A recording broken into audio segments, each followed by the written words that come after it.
Hello there, and welcome to Secrets After Midnight. Tonight, we are going to spend some time with crows. The one that watched you cross the parking lot this morning without you noticing. There is something happening inside that small, dark head that most of us have walked past 1,000 times without ever stopping to wonder about. And tonight, in the quiet, feels like exactly the right moment to finally look. Whether you have come here exhausted, ready to let the day dissolve, or whether you are the kind of person who finds the large, quiet ideas more restful than sleep, either way, you are welcome here. This is a place for both of you. And just before we begin, if these quiet nights of discovery help you unwind, consider liking and subscribing to Secrets After Midnight. It helps others find their way here too, one sleepy soul at a time. But for now, all you need to do is rest, settle in, and let the world of crows carry you. Let's begin. There is a crow that knows your face. Not a crow in a story. Not a crow in a research facility somewhere far away. A crow, very possibly one you have passed without a second thought, that has catalogued your features, stored them, and will recognize you the next time you appear. Scientists have confirmed this through careful study, but the fact itself does not need a laboratory to feel true. It feels true the moment you hear it, because you have probably sensed it. That stillness when a crow looks at you. That pause before it decides what you are. You are not imagining it. Something real is happening in that moment. The crow is not simply reacting to motion or size. It is looking at your face specifically. Researchers at the University of Washington demonstrated this by having people wear masks while interacting with crows, then later appearing without them. The crows responded to the mask, not the body beneath it. They were tracking a face, the way you track a face. That is not instinct in the simple sense. That is something closer to recognition. The same quiet act you perform every morning when someone familiar walks through a door. Close your eyes for a moment and think about what it means that an animal, the weight of a handful of coins, has been filing your face away. You have been seen, more carefully than you knew. The crow's brain is small enough to rest in a teaspoon, and yet its ratio of brain size to body weight sits in the same range as that of the great apes, and not far from our own. For a long time, scientists assumed that intelligence required a large brain, that the architecture of mammalian cortex was the only road to complex thought. Crows dismantled that assumption quietly, the way they dismantle most things without announcement, simply by doing what they do. The crow brain is structured differently from ours. There is no neocortex, the layered region we once thought was the exclusive home of higher reasoning. Instead, crows have a dense region called the pallium, packed with neurons in configurations that, it turns out, can do much of what our cortex does, only arranged differently. Like a city that grew without a grid and still gets everyone where they need to go. That a creature so different in architecture could arrive at such similar capabilities tells us something important.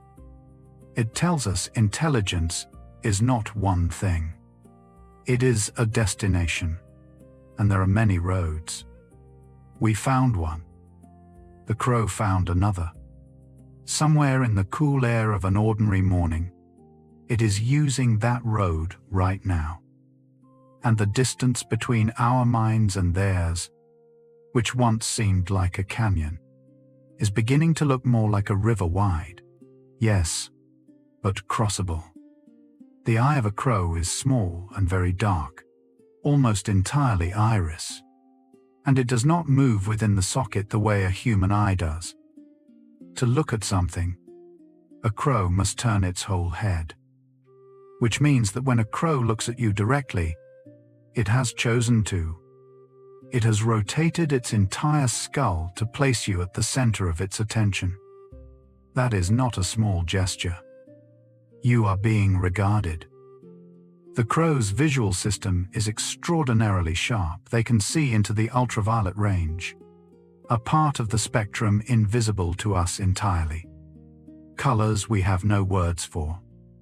Patterns on feathers, en free, on the ground that are simply not available to human sight. So the world a crow moves through is richer in some dimensions than ours, laced with light we cannot perceive, with signals written in frequencies our eyes were not built to read. When you look at a crow and think you are seeing what it sees, you are seeing a narrow slice of its world. It is seeing a much fuller version of yours. There is something quietly remarkable about that. Two creatures standing in the same physical space, each perceiving something the other cannot.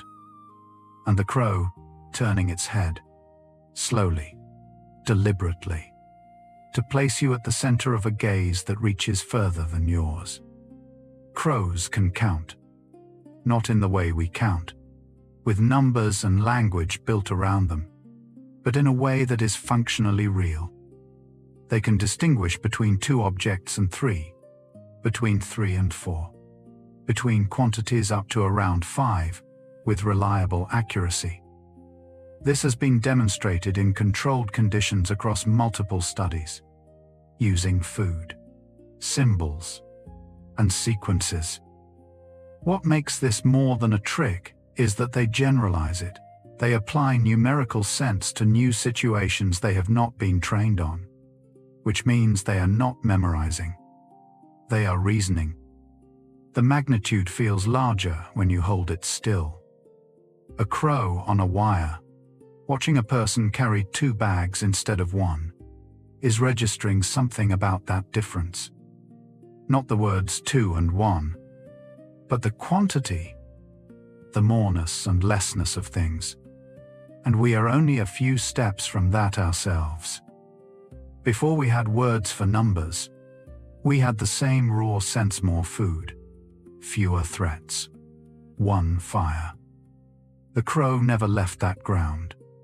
It lives there, fully fluent in a kind of math that existed before mathematics. You carry traces of that same fluency. Before you learned the word for 3, you knew what 3 felt like. The crow still lives in that place, counting without counting, knowing without being taught. A crow raised in a city knows things a crow raised in a forest does not. It knows traffic patterns. It knows which garbage is collected on which morning. It knows that the sound of a specific truck means a specific kind of activity, and that certain human movements precede food and others precede danger. And a crow raised deep in woodland knows things the city crow does not, which bark conceals which insects, how to read the language of other forest species, how to navigate by landmarks that never move. These are not instincts passed in genes. They are knowledge, acquired by observation, shaped by environment. What that means, in the plainest terms, is that crow individuals have different educations, that their experience shapes what they know, the way your childhood shaped what is automatic for you now. The city crow and the forest crow are not the same crow. They are products of different worlds, carrying different maps. You grew up somewhere specific, and that somewhere is still inside you: the smells of it, the rhythms of it, the way light came through a particular window at a particular hour. The crow carries something like that too. A map of its particular world, written in years of watching. Crows dream. This is not a poetic interpretation. It is a physiological finding. Crows, like humans and other mammals, Enter rapid eye movement sleep, the stage of sleep strongly associated with dreaming.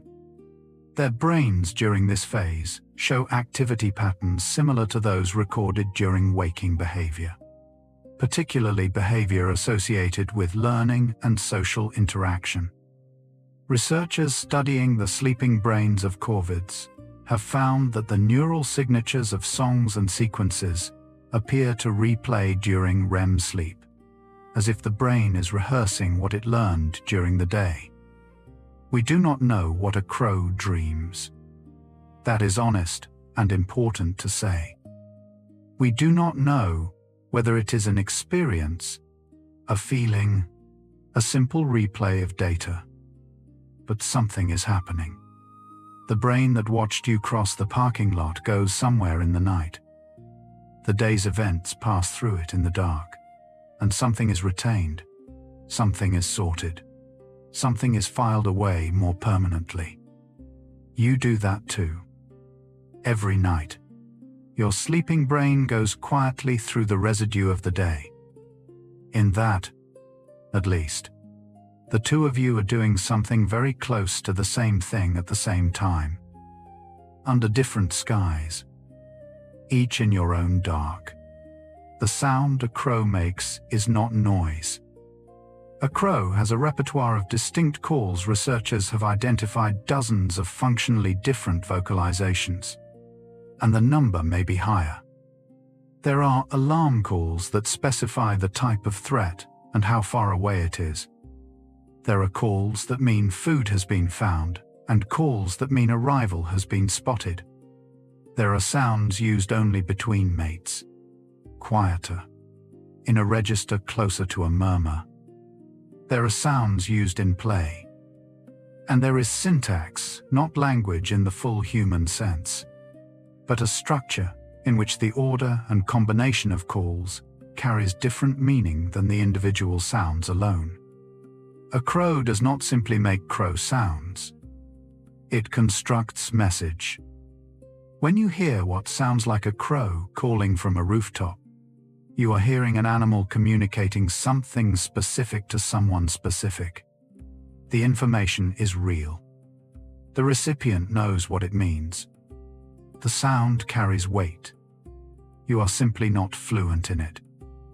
But you were not always fluent in the language you think in now. You learned it, slowly, by listening. The crow learned its language the same way, from the ones who came before, passed down, call by call, in the cold air of mornings, exactly like this one. Crows recognize individual human voices, not only individual human faces. They distinguish between one person's voice and another's, and they respond differently depending on which voice they are hearing. A voice associated with a threat produces one response. A voice associated with food produces another. A voice they have simply never heard before produces a third, watchful, assessing. There is a study in which recorded voices of known threatening individuals were played to crow populations that had been previously exposed to those people. The crows responded to the recording as they had responded to the person. They were not confused by the absence of a body. They knew the voice. That is a refined capability. It requires not just memory but cross-modal recognition, the ability to connect a sound to a stored image, to say that sound belongs to that face. You do this every time a familiar voice reaches you from another room before you see who it belongs to. It is one of the more intimate things perception can do to know someone by their sound alone. A crow in your neighborhood has built that kind of relationship with you, even if you never built one back. It knows the sound of you, the weight of your footstep, perhaps even the particular rhythm of how you move. You have been known in ways you did not consent to and could not have predicted. A crow watching you open a garbage bin is not simply waiting. It is studying sequence. Which part of the lid moves first? how much force you use, whether you reach in with one hand or two, whether you pause before closing.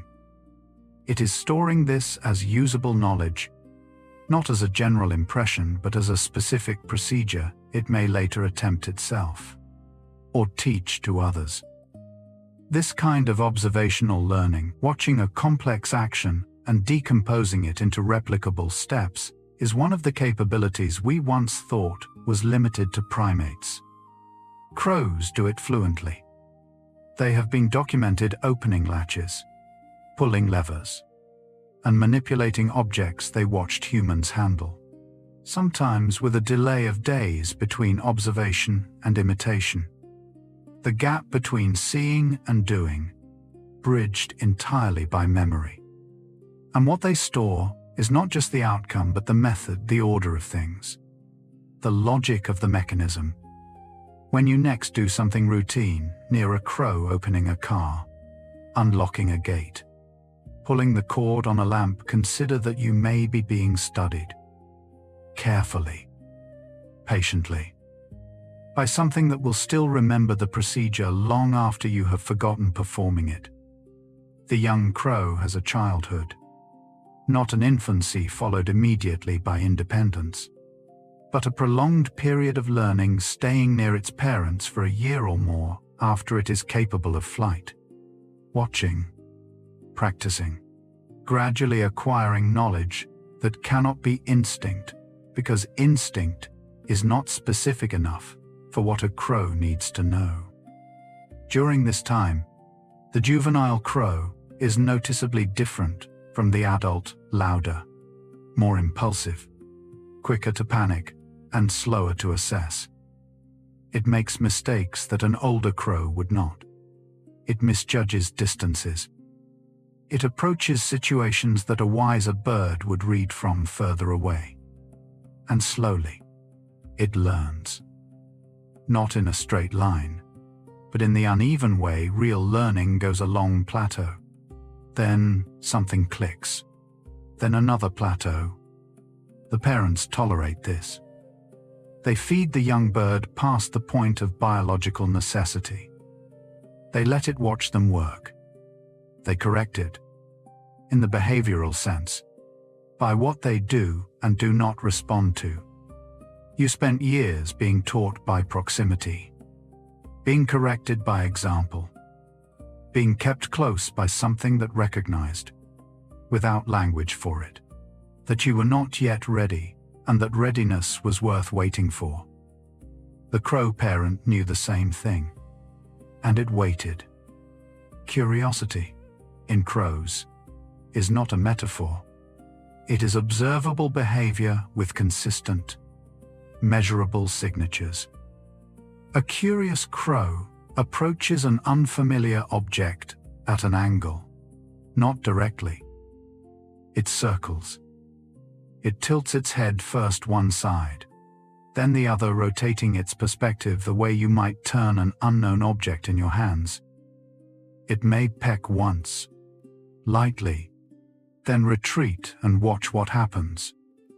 Then approach again. This is not the behavior of an animal driven purely by hunger or threat response.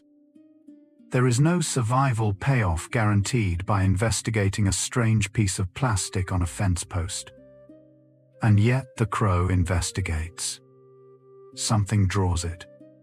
Some pull toward the unknown that is not hunger and not fear, but something in the space between them. Researchers are careful with the word curiosity when applied to animals. They prefer neophilia, a measurable attraction to novel stimuli.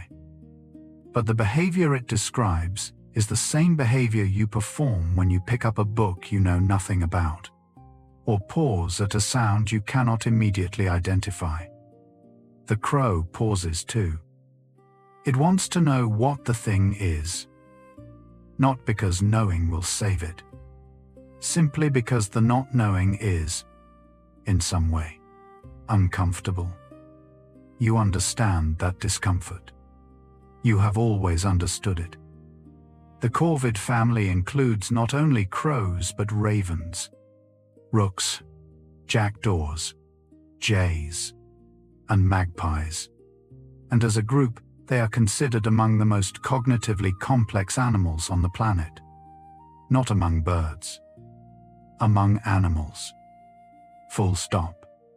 That ranking has been earned through decades of testing problem-solving tasks, memory trials, social cognition experiments, tool use assessments, and the corvids consistently perform at levels that overlap with the great apes, and in some specific tasks exceed them. The raven, largest of the corvids, has been shown to plan for future events, to delay gratification, and to barter trading tokens for food in sequences that require understanding of value and exchange. The jackdaw makes eye contact with humans in a way almost no other bird does, following the direction of a human gaze to find hidden objects, a skill once thought to require a particular kind of social cognition. The magpie passes the mirror test.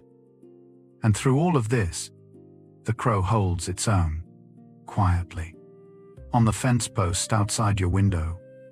When you see it there, you are looking at the representative of a lineage that has been refining its intelligence for millions of years. Not toward us. Alongside us. On a parallel road that keeps arriving at the same remarkable places. The crow's feather is not simply black.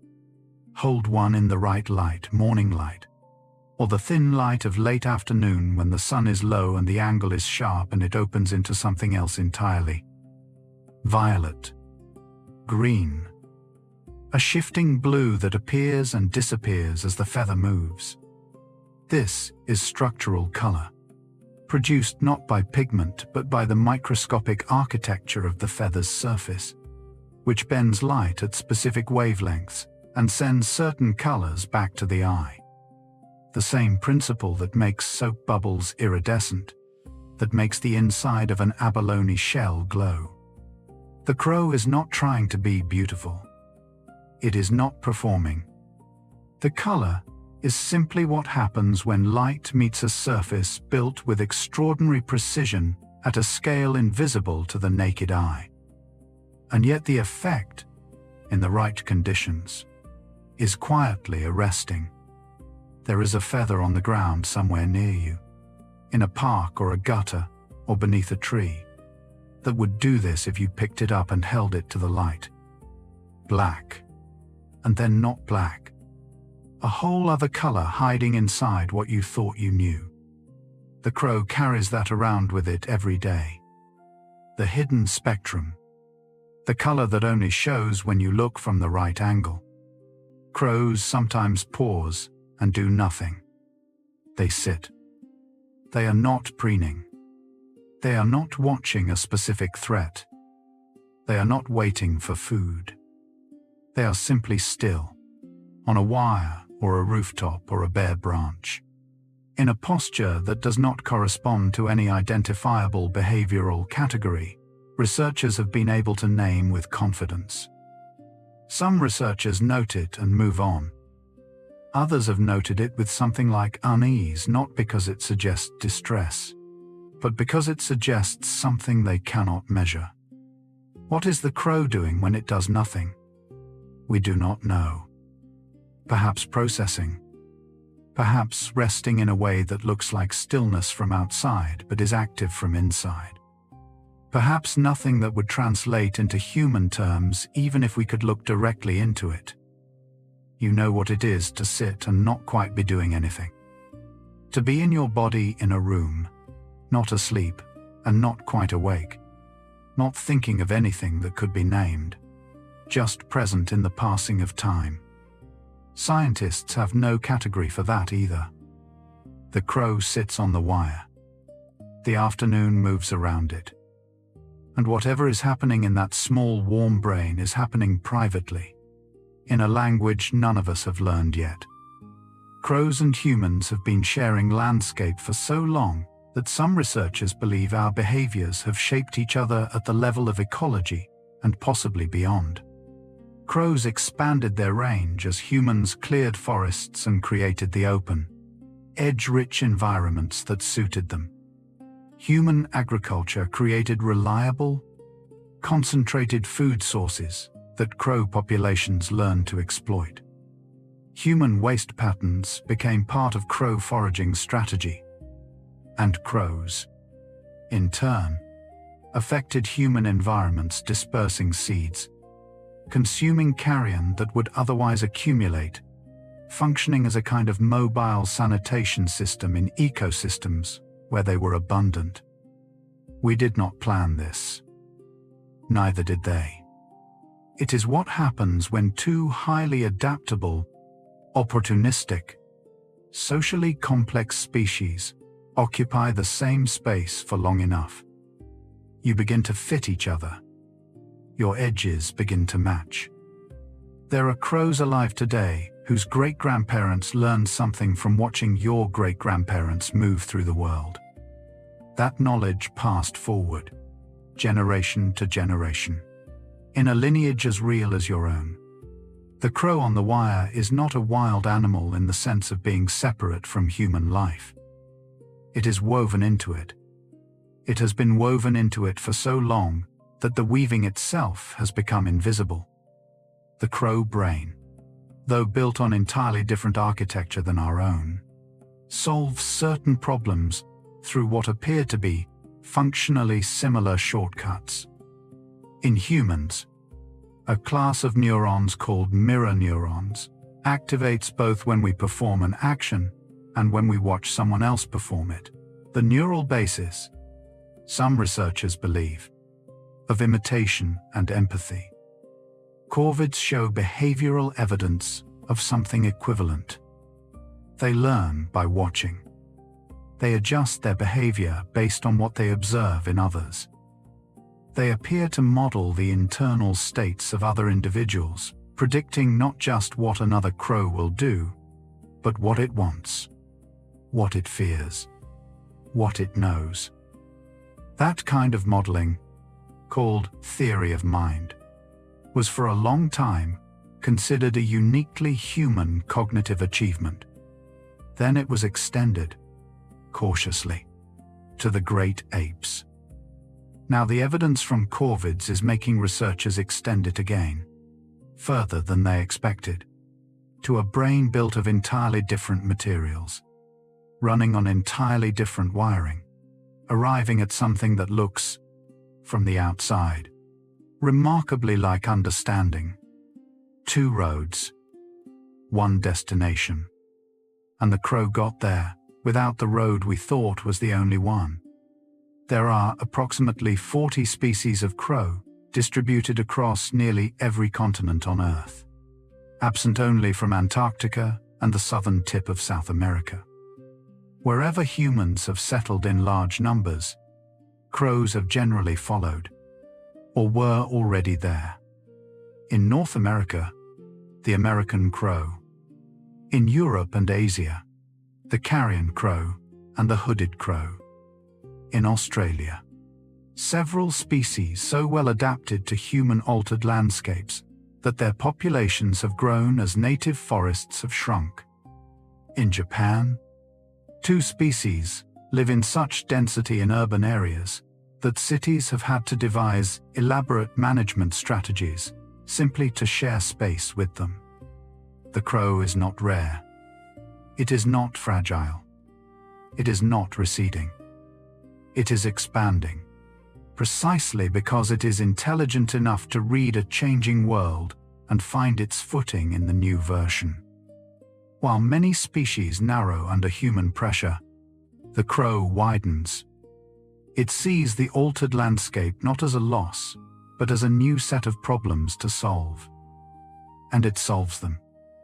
On every continent where humans have built something, a crow has looked at what was built and begun, quietly, to learn how to use it.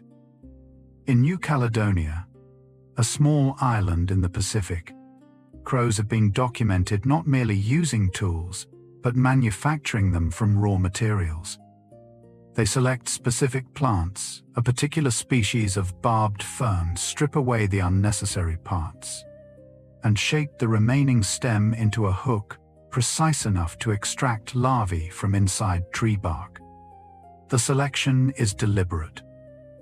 The shaping is deliberate. The result is a tool with a specific geometry, designed for a specific task that the crow anticipated before beginning. This is not opportunistic tool use, the kind where an animal picks up a convenient stick. This is design. The crow begins with a material and ends with an implement it did not find but made. Researchers have also found that New Caledonian crows show individual variation in their tool styles. Different crows make slightly different hooks, with detectable personal signatures. There are preferences. There are habits of hand, or rather, of beak. Hold that still for a moment. Somewhere on a Pacific island, a crow is making something. It chose the material. It is shaping it now, precisely, in the gray-green light of a tropical morning. The tool does not exist yet. By the time the light shifts, it will. Crows understand cause and effect in a way that goes beyond simple conditioning. They do not merely learn that action A produces outcome B. They understand why, or something that functions like why. In experiments using mechanical devices with hidden mechanisms, crows consistently chose the correct lever or switch to retrieve food, not by trial and error alone, but by observing the mechanism briefly and then acting with a success rate that indicates prior reasoning. More tellingly, when the mechanism was modified, the outcome changed. The sequence altered, crows adjusted faster than chance would allow. They had built a model of how the device worked, not just a memory of what to press. When the model proved wrong, they updated it. That is not learning in the narrow sense. That is something closer to understanding. You do this constantly. Without noticing, you have a model of how your stove works, how your car door sounds when it is fully closed, how the water pressure changes when someone else turns on a tap. These models live below conscious thought. The crow's models live somewhere similar. Practical, quiet, constantly updated.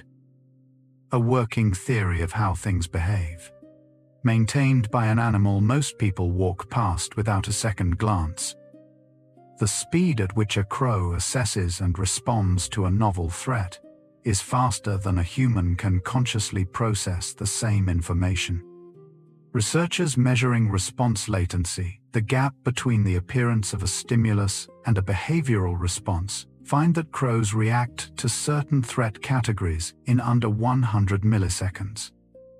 A human blink takes roughly 150. The crow has already decided before your eye has closed. This is not simply fast reflexes.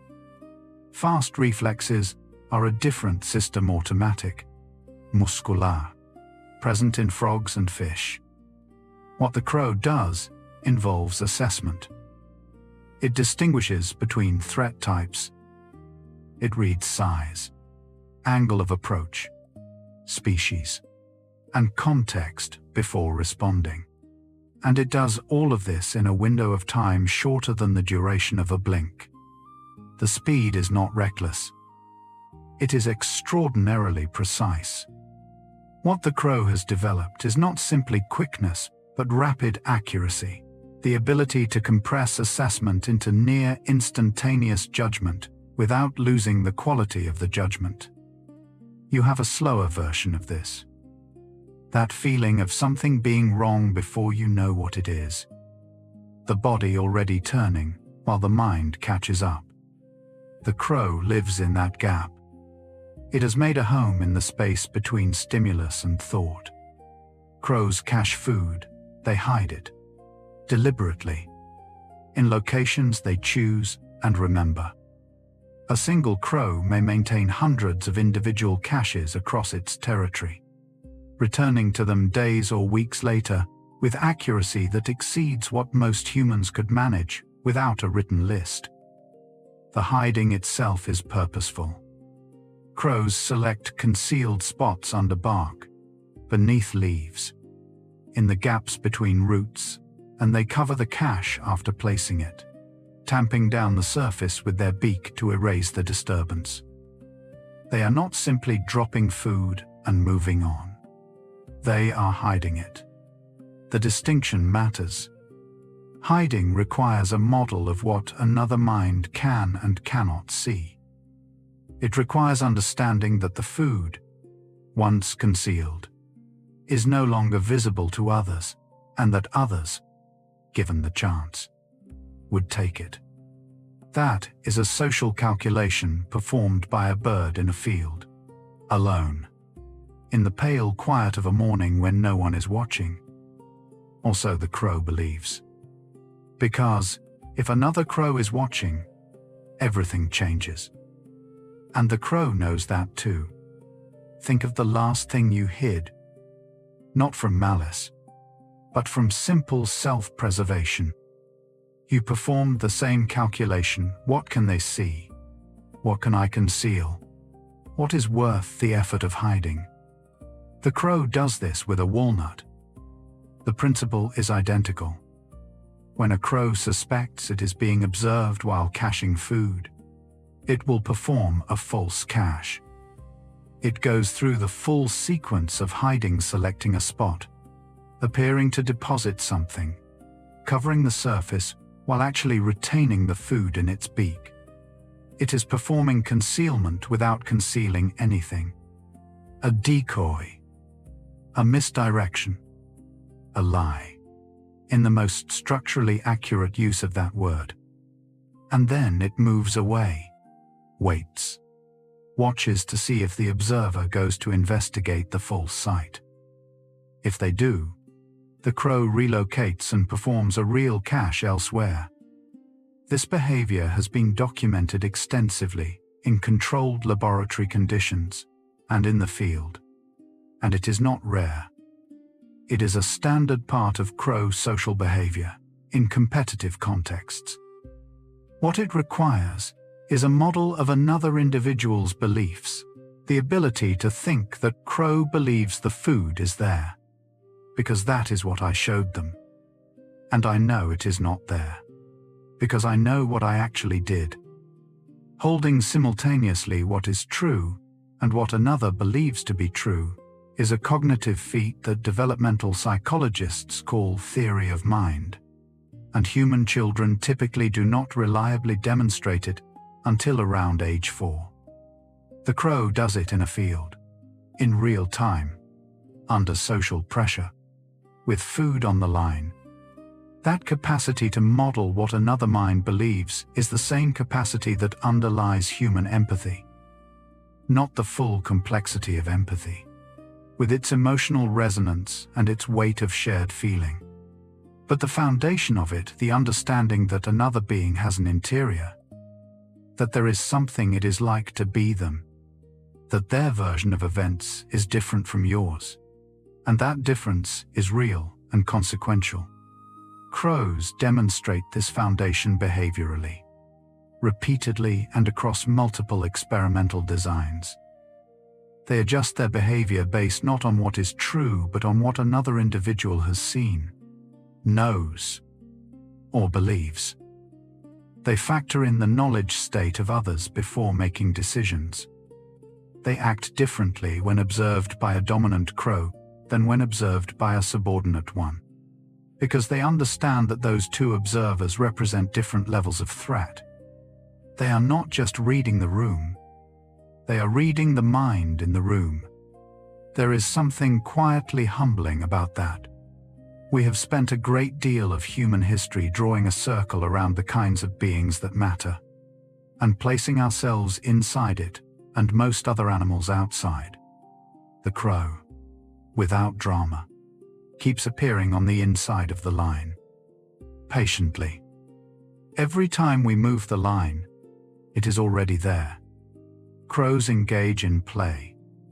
Not play in the loose sense of any non-serious activity, but play in the full behavioral sense, voluntary, repeated, apparently enjoyable activity that serves no immediate survival function. They have been documented sliding down snow-covered rooftops on their backs or their feet, returning to the top and sliding again, dropping objects from height and catching them before they hit the ground, engaging in aerial acrobatics rolls, dives, sustained inverted flight, in conditions where such maneuvers are unnecessary for any purpose other than the maneuver itself. They play with other crows, initiating chase sequences that have the structure of a game rules, rolls, reversals. They play with other species.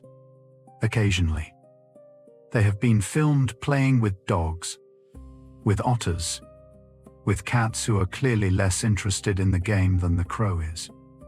Play, in the scientific literature, is considered a marker of cognitive complexity because it requires a surplus of capacity.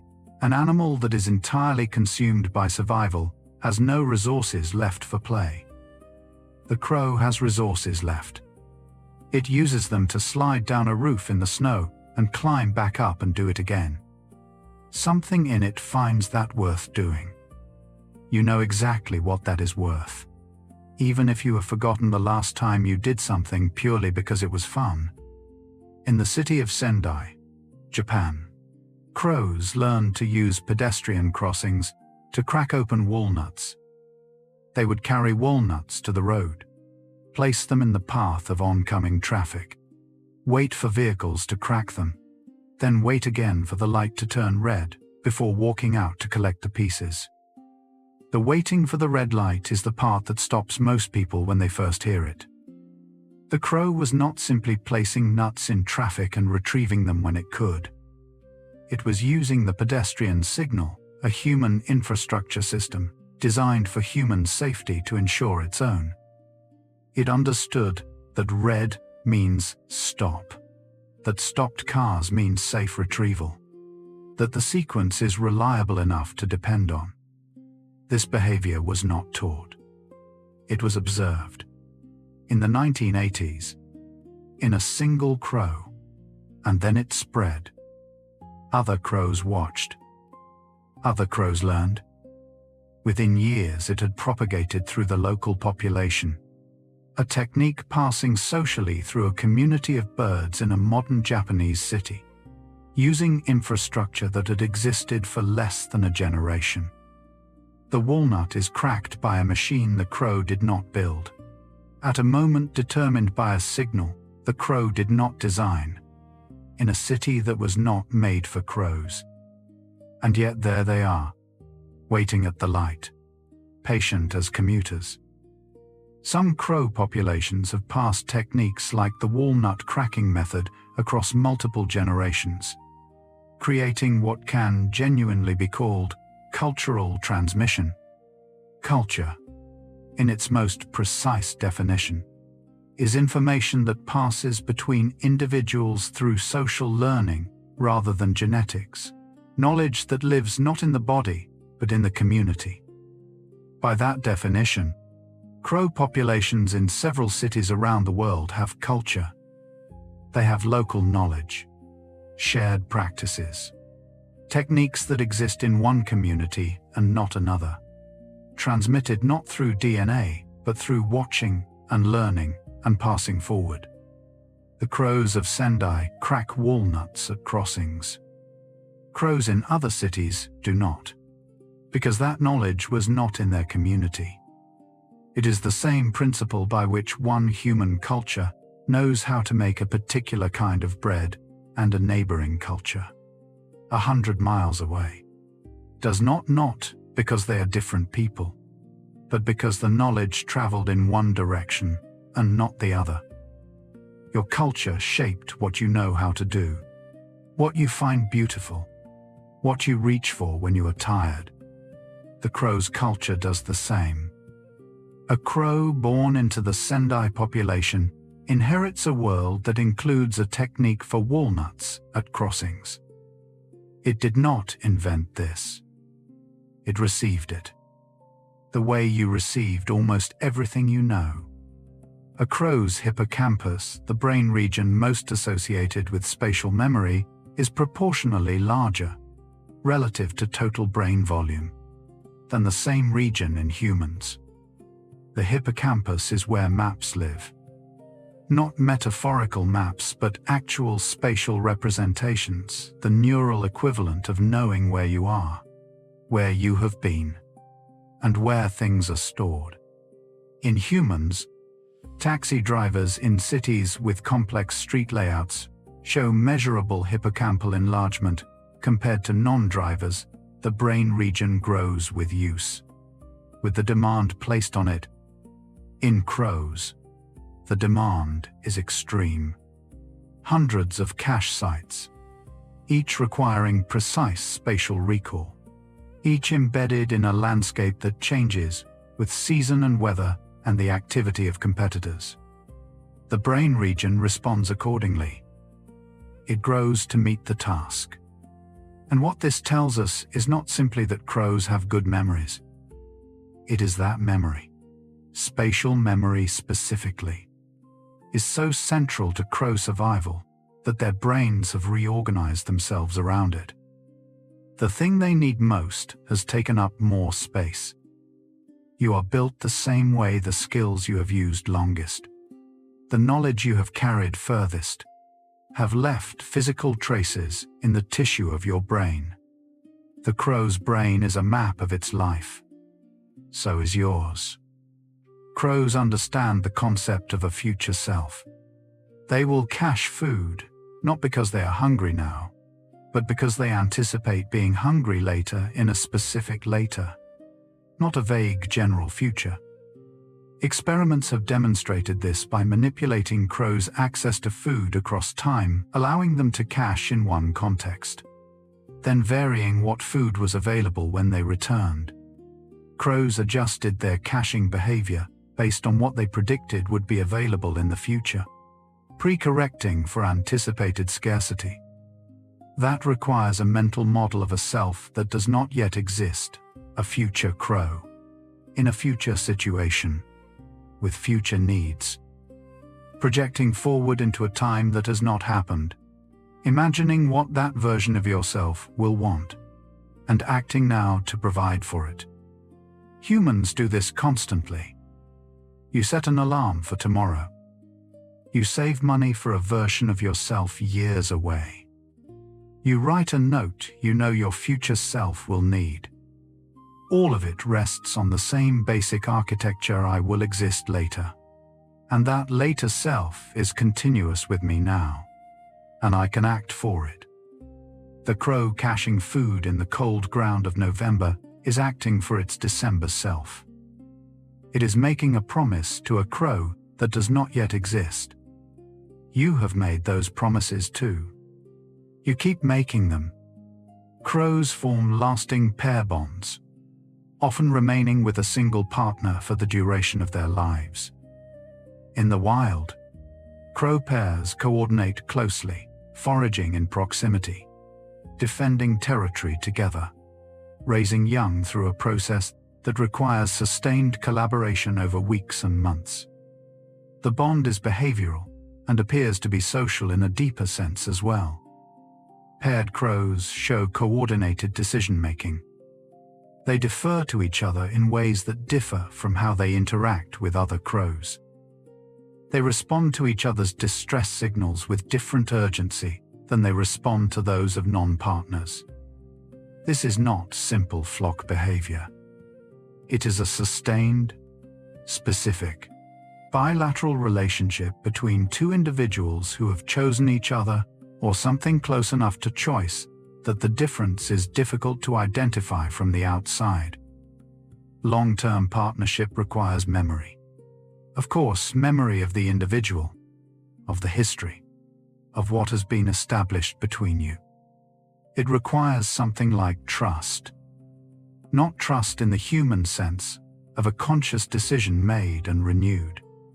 But trust as a behavioral posture, a consistent orientation toward one individual that lowers vigilance, that shares risk, that offers presence. You know what it is to be with someone whose presence changes the texture of the world. The crow knows something like that too. Crows also form alliances and affiliative relationships with individuals outside the pair bond. Non-mating crows will associate consistently with specific individuals, groom them, share food with them, support them in conflicts with other crows. These are not random social interactions. Researchers tracking individual birds across time find stable preferred associations, particular crows that spend more time together, that seek each other out, that behave differently in each other's presence than they do with others. The word for this, handled carefully, is friendship. Not in the full human sense, with its complexity of shared history and conscious affection and mutual narration, but in the functional sense, a preferred, stable, reciprocal relationship between individuals that provides social benefit beyond what the bond strictly requires for survival. Crow communities are not simply flocks. They are social networks with structure, individuals of different status, alliances that shift, relationships that carry history. Every morning when a crow takes its position on a familiar wire, it is moving through a social world as layered as yours, with its own hierarchies, its own histories, its own ongoing negotiations between what is wanted and what is allowed. You are not the only one out there navigating something complicated. You never were. A crow that loses its partner shows measurable behavioral change in the weeks that follow. It forages less efficiently. It is slower to respond to opportunities. Its vigilance patterns shift, sometimes becoming hypervigilant, scanning constantly for threats that are not there, sometimes becoming strangely reduced, as if something that was previously shared is now simply absent. Researchers are careful here. They do not say the crow is grieving, because grief implies a subjective experience they cannot confirm. But they do not say it is not grieving, because the behavioral evidence does not support that conclusion either. What they say is that the loss of a long-term social partner produces a measurable and prolonged disruption to normal functioning. That is a description of something real, something that reorganizes the animal from the inside out for a period of time, without a clear survival benefit, before gradually resolving. The honest position is that we do not know what the crow experiences, but we know that something is lost and that the losing of it leaves a mark. You know what that is. Not as information, but as knowledge of a different kind, the kind that lives in the body, that changes the weight of a morning, that makes a familiar place feel briefly like a foreign one. The crow carries that weight on the wire. It still shows up. It still forages. But something is different, and the difference is real. Crow communities gather around the bodies of dead crows in events that researchers have taken to calling crow funerals. These are not accidental aggregations. When a crow dies, other crows in the area are drawn to the site and congregate, sometimes in significant numbers, sometimes from considerable distances. They do not feed on the body. They do not appear to be assessing a threat in the conventional sense. They land nearby, observe, move around the body, vocalize in patterns that differ from their standard calls. And then, after a period that can last from minutes to more than an hour, they disperse. Subsequent studies have found that crows exposed to a dead crow while a human is present will later respond to that human with heightened alarm behavior, as if the death and the human have been associated. The human filed as a potential threat. The gathering, then, is also a learning event. Information is extracted from the death. The community updates its threat model.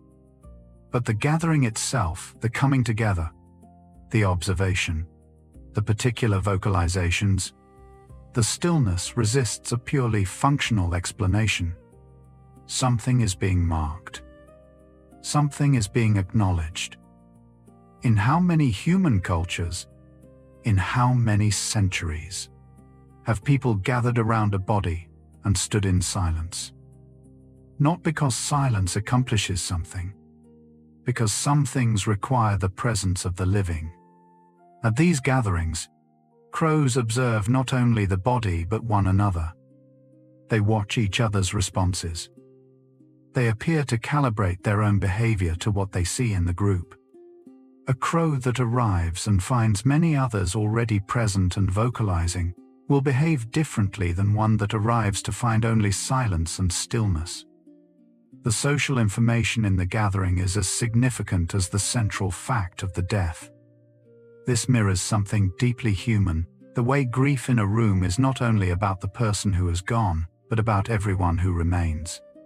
Reading each other, finding their own response, reflected and shaped by the responses around them. The crow community is doing something similar. It is processing something together, individually and collectively at once. And then they leave, quietly, in ones and twos, back to the ordinary business of the day. The way people leave a gathering and walk back out into a world that looks the same as before and is not quite. The ordinary crow on the wire, on any given morning, may have been to one of these gatherings, may have stood in a group on a cold branch and looked at something still and known, in whatever way a crow knows things, that it was looking at an ending. The geography of crow populations across the world mirrors the geography of human settlement with a fidelity that is difficult to attribute to coincidence. Where humans built cities, crow populations densified. Where humans farmed, crows followed the field edges. Where humans withdrew depopulated regions, abandoned industrial zones, crow populations thinned or shifted. The overlap is not perfect, but it is consistent enough to support what some ecologists call a commensal relationship, one species benefiting from the presence of another without causing significant harm. But the relationship is older and more complex than commensalism strictly implies. Crows did not simply opportunistically colonize human environments when they appeared. The evidence suggests a long co-adaptation, each species' behavior shaping the others, across timescales that dwarf recorded history. There are crows in the fossil record associated with early human habitation sites. They were there at the beginning of what we would later call civilization. They watched the first fires. They circled the first settlements. They learned the first patterns of human waste and harvest and movement.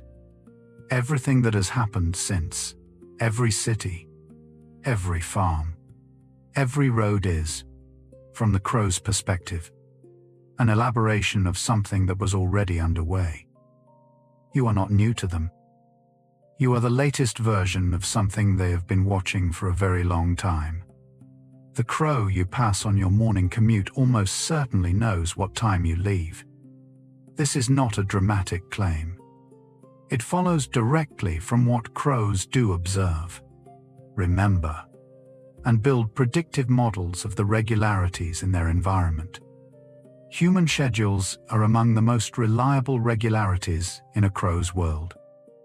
The same people leave the same buildings at the same times, take the same routes, carry food in the same containers, deposit waste in the same places on the same days. A crow that lives in your neighborhood has had months or years to map this. It knows the rhythm of your block. It knows which morning brings the most foot traffic, which hour the cafe puts out its waste, which resident sometimes drops food and which never does.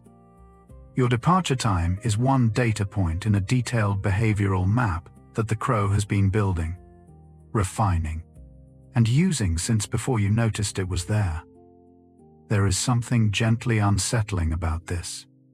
And something else as well, something that sits just past the unsettling. You have been part of someone's world this whole time. A world you did not know you were in. You have been a landmark in a map you never saw.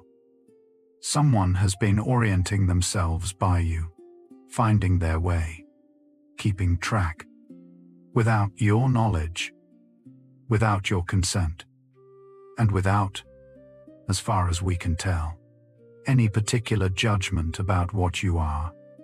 Crows adjust their daily routines around human schedules with a consistency that can feel, from the outside, almost deliberate. In cities where food waste is collected on specific days, crow foraging activity peaks on those mornings, not randomly, not gradually, but sharply, as if an alarm has been set. In areas with predictable pedestrian patterns, schools, transit stations, markets, crows concentrate their presence during peak human activity hours and thin out when the area quiets. This is learned behavior, acquired by individual crows through observation and refined over time. It is also, in some cases, socially transmitted. Younger crows following older ones into the pattern before they have had enough time to learn it independently. The crow's day is structured around your day. Your schedule is its schedule. When you are most active, it is most active. When you slow down for the night, it adjusts. In a city, the crow and the human are running on the same clock, set by the same rhythms, even though only one of them knows the clock is shared. Right now, somewhere in your city, a crow is preparing for tomorrow morning the way you will before you sleep, settling into the roost, waiting for the day to reset. Neither of you invented the schedule. Both of you live inside it. In Japan, crows learned to wait at pedestrian crossings, not only to crack walnuts, but simply to move through the city more safely alongside human foot traffic.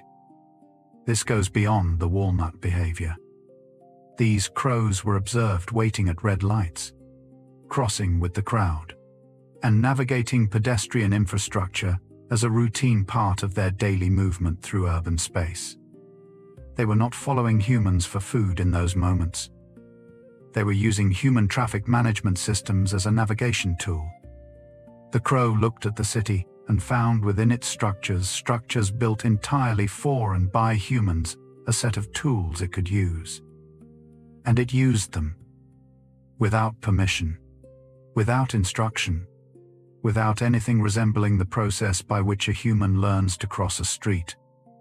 Simply by watching, long enough and carefully enough, until the pattern was clear.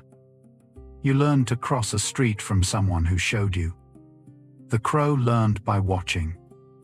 The outcome is the same, a living creature moving safely through a dangerous environment using a system of signals designed by someone else. The method of learning is the only difference. And that difference, on reflection, may be smaller than it first appears. A crow that has been treated as a threat by a specific person will warn other crows in its community about that individual, and the warning can persist for years. This has been studied directly.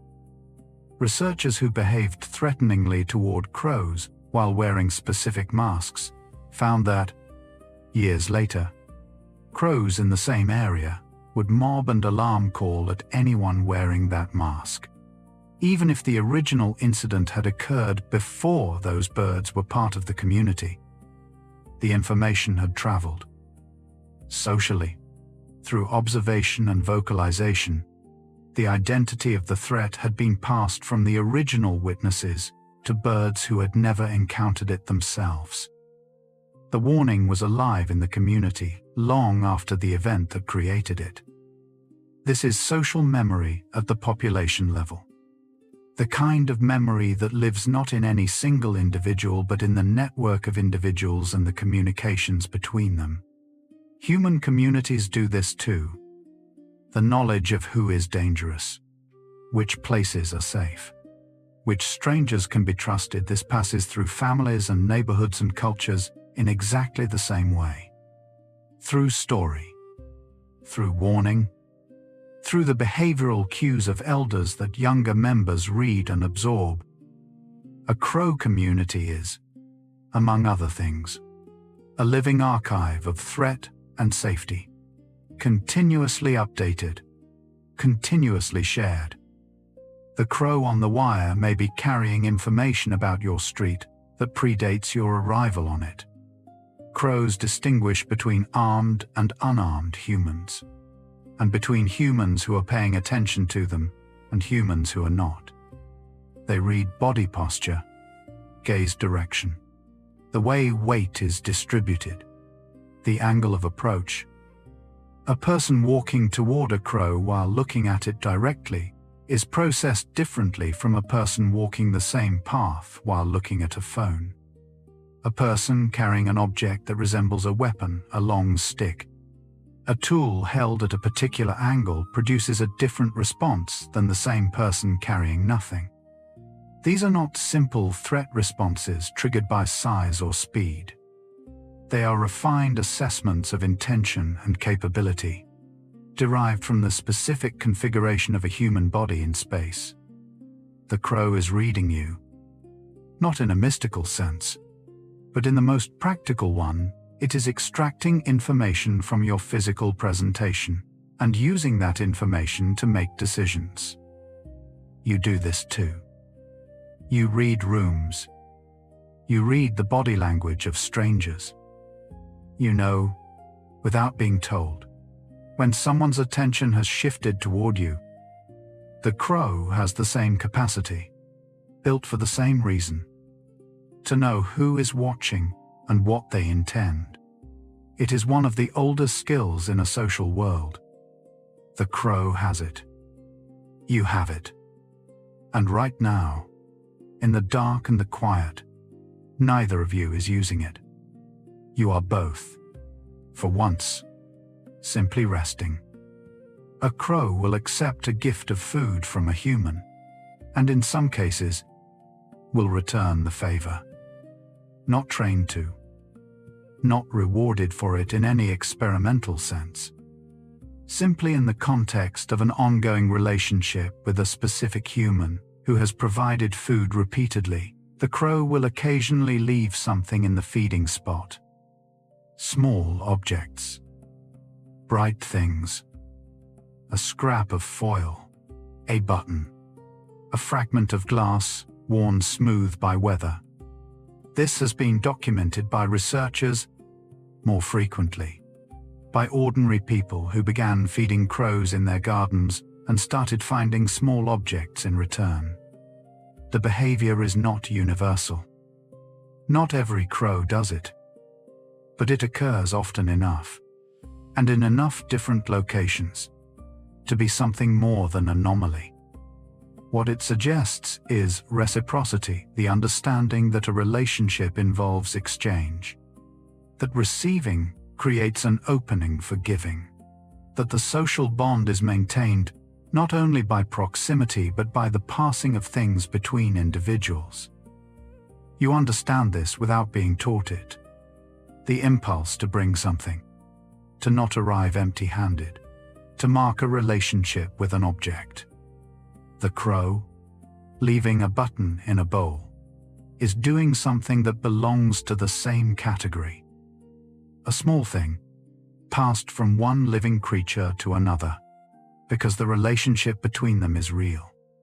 Children who leave food for crows have reported receiving small objects in return: buttons, foil, bottle caps, a single earring, a piece of sea glass worn to opacity. These accounts come from multiple countries, multiple decades, and people who had no knowledge of each other or of any scientific literature on the subject. They simply fed crows, and the crows left things. The objects are almost always small and almost always reflective things that catch light. Things that have a particular quality of surface that suggests the crow found them worth carrying. Whether the crow understands that these objects have value to a human is unclear. It may simply be offering what it finds valuable itself. Crows are drawn to objects with a specific kind of shimmer, not all shiny things, but things with a quality of light that seems to trigger something in the corvid aesthetic. If aesthetic is a word that can be used here carefully, without overclaiming, perhaps it is. Perhaps the crow is giving what it finds beautiful. A child leaves food in a bowl. A crow takes the food. A crow leaves something bright. The child finds it. No language passes between them. No explanation. Just the bowl. And what was in it. And what was left in its place. A small, wordless conversation, conducted in objects, between two very different kinds of creature who have been living near each other long enough to begin, tentatively, to exchange things. This gifting behavior appears to be spontaneous and is not observed in crows that have not had extended relationships with specific humans.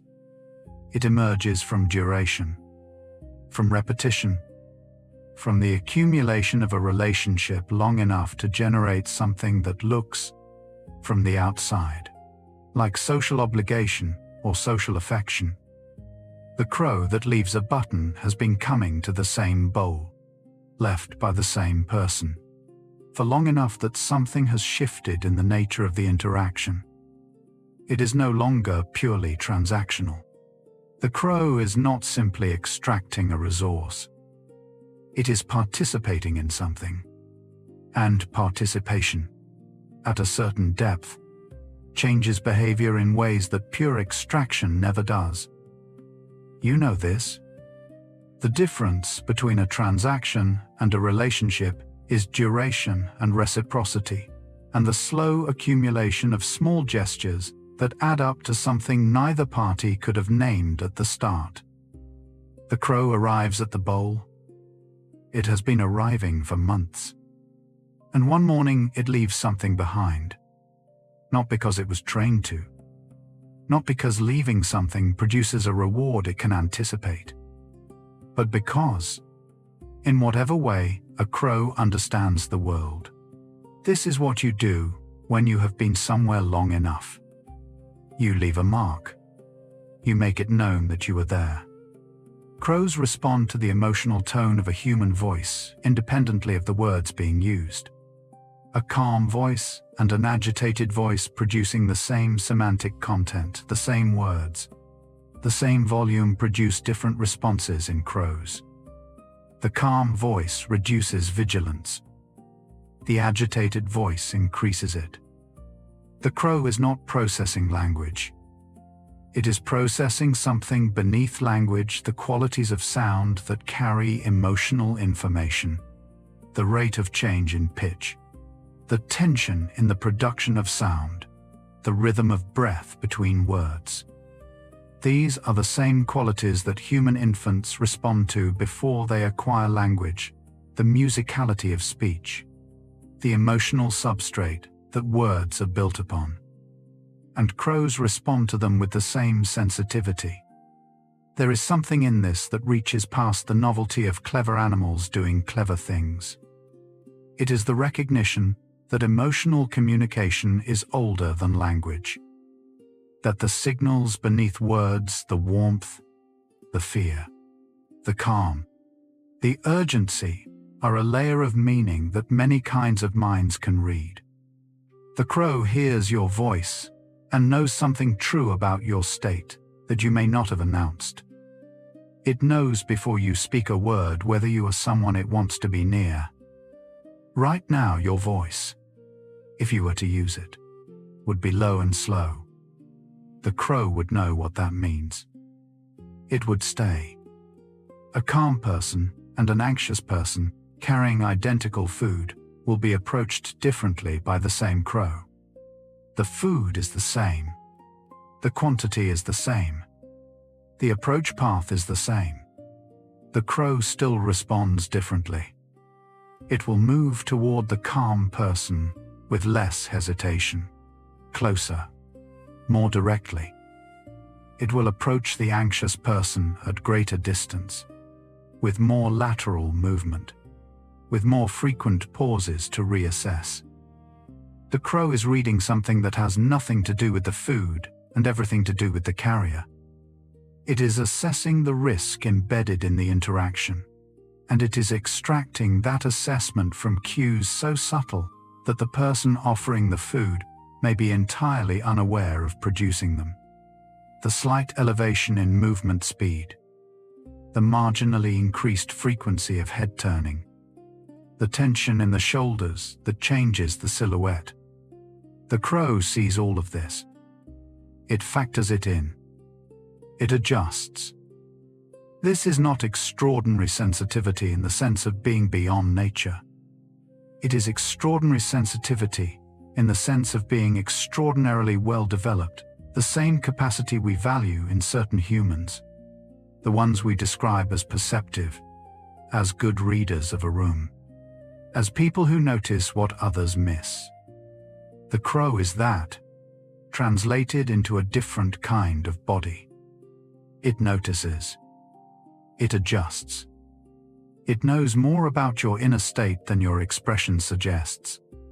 Crows raised in close proximity to human speech have been documented, mimicking words without any deliberate training. Not all crows, and not in all conditions, but enough, and in enough different circumstances, that the phenomenon is documented and real. A crow kept near a household where certain phrases were repeated regularly will sometimes reproduce those phrases, not perfectly, not with the fluency of a parrot, but recognizably, with the characteristic texture of crow vocalization wrapped around something that is unmistakably the shape of a human word. The crow is not trying to communicate in human language. It is doing what crows do with sound, absorbing the acoustic environment, finding patterns, and incorporating them into its own vocal repertoire. The same thing it does with the calls of other species it encounters regularly. Sound is data. Sound can be reproduced. Sound, reproduced in the right context, can produce effects. The crow that has learned to approximate a human word has learned that this particular sound produces a particular response in humans' attention, approach, food. It is using a human tool, phonetically. There is something strange and tender about that. A crow that has lived near enough to human language to wear a little of it. The way a person who lives long enough in a foreign country begins to dream in a language not their own. In the wild, crows mimic the calls of other species deliberately, using the mimicry as a social and strategic tool. A crow that reproduces the alarm call of a hawk can clear a feeding site of competitors without the presence of an actual hawk. A crow that mimics the contact call of another species can, in some documented cases, lure that species close enough to observe or disturb. The mimicry is not reflexive imitation. It is deployed. It is used in specific contexts for specific effects. And crows show selectivity in when and where they use it, which suggests an understanding of the relationship between the sound and the effect it produces. This is deception of a different order from the false cache. The false cache deceives through action. Vocal mimicry deceives through sound. Together, they paint a picture of an animal with multiple strategies for manipulating the beliefs and behaviors of others. An animal that understands, at some level, that the world is full of minds that can be influenced. And that influence is available to those skilled enough to apply it. That is not a comfortable thought. It is also not a new one. Every social animal learns to influence others. Every child learns that certain sounds produce certain responses. The crow learned it too. It just learned it without being taught, which is, if anything, more impressive. The rook, a close relative of the crow, has been shown to understand water displacement, dropping stones into a tube of water to raise the level and reach floating food. This is the scenario described in an Aesop fable, written roughly 2,500 years ago, in which a thirsty crow drops pebbles into a pitcher of water, raising the level until it can drink. For centuries, this was read as a charming fiction, a story shaped to illustrate a moral. Then researchers presented rooks with exactly this scenario in controlled conditions. The rooks solved it. They selected stones of appropriate size. They dropped enough of them. They waited for the level to rise. They retrieved the food. Aesop, somehow, had described a real behavior. Whether he observed it directly, or whether the story preserved a piece of genuine folk knowledge about crow intelligence that had been circulating for generations before he wrote it down, we cannot know. But the possibility that people 2,500 years ago watched a crow drop stones into water and knew what they were seeing, that the intelligence of the bird was not hidden from human notice, but simply not yet explained, that possibility sits quietly and does not require resolution. Some things were known before they were proven. The crow was one of them. Crows pass cognitive tests designed for primates not uniformly. Not in every test, but in enough of them to have repeatedly surprised researchers who expected otherwise. The surprise itself is worth noting. It reveals the assumption that was there before the test, the assumption that cognition of this order belonged to a specific kind of brain, a specific evolutionary lineage, a specific kind of animal that crows were not. And then the crow solved the problem. And then researchers adjusted. And then they designed harder problems. And the crow solved some of those too. This has happened enough times that the adjustment is no longer a surprise, but a standing expectation that when you test a crow rigorously, you will find more than you predicted. What has not yet been fully adjusted is the broader cultural assumption, the one that lives outside laboratories, in the way most people walk past a crow without a thought. The science has moved. The everyday perception has not quite caught up. You are part of that catching up, right now, in the dark and the quiet. The crow on the wire tomorrow will be the same crow it was yesterday. What will be different is the person looking at it. The first time a scientist watched a crow manufacture a tool from raw material in a controlled setting, the moment was described as one of the most arresting in the modern study of animal cognition. The researcher, Alex Taylor, working with a New Caledonian crow named Betty, presented her with a straight piece of wire and a small basket of food at the bottom of a tube too narrow to reach into directly. Betty picked up the wire. She bent it against the side of the tube, creating a hook. She inserted the hook and retrieved the basket. This had not been demonstrated to her. No hook had been present in the environment for her to observe and replicate. She created a solution to a novel problem using a material she had not previously worked with, in a form she had not previously produced. The researcher later said the experience of watching it had changed the way he understood the boundary between human and animal cognition.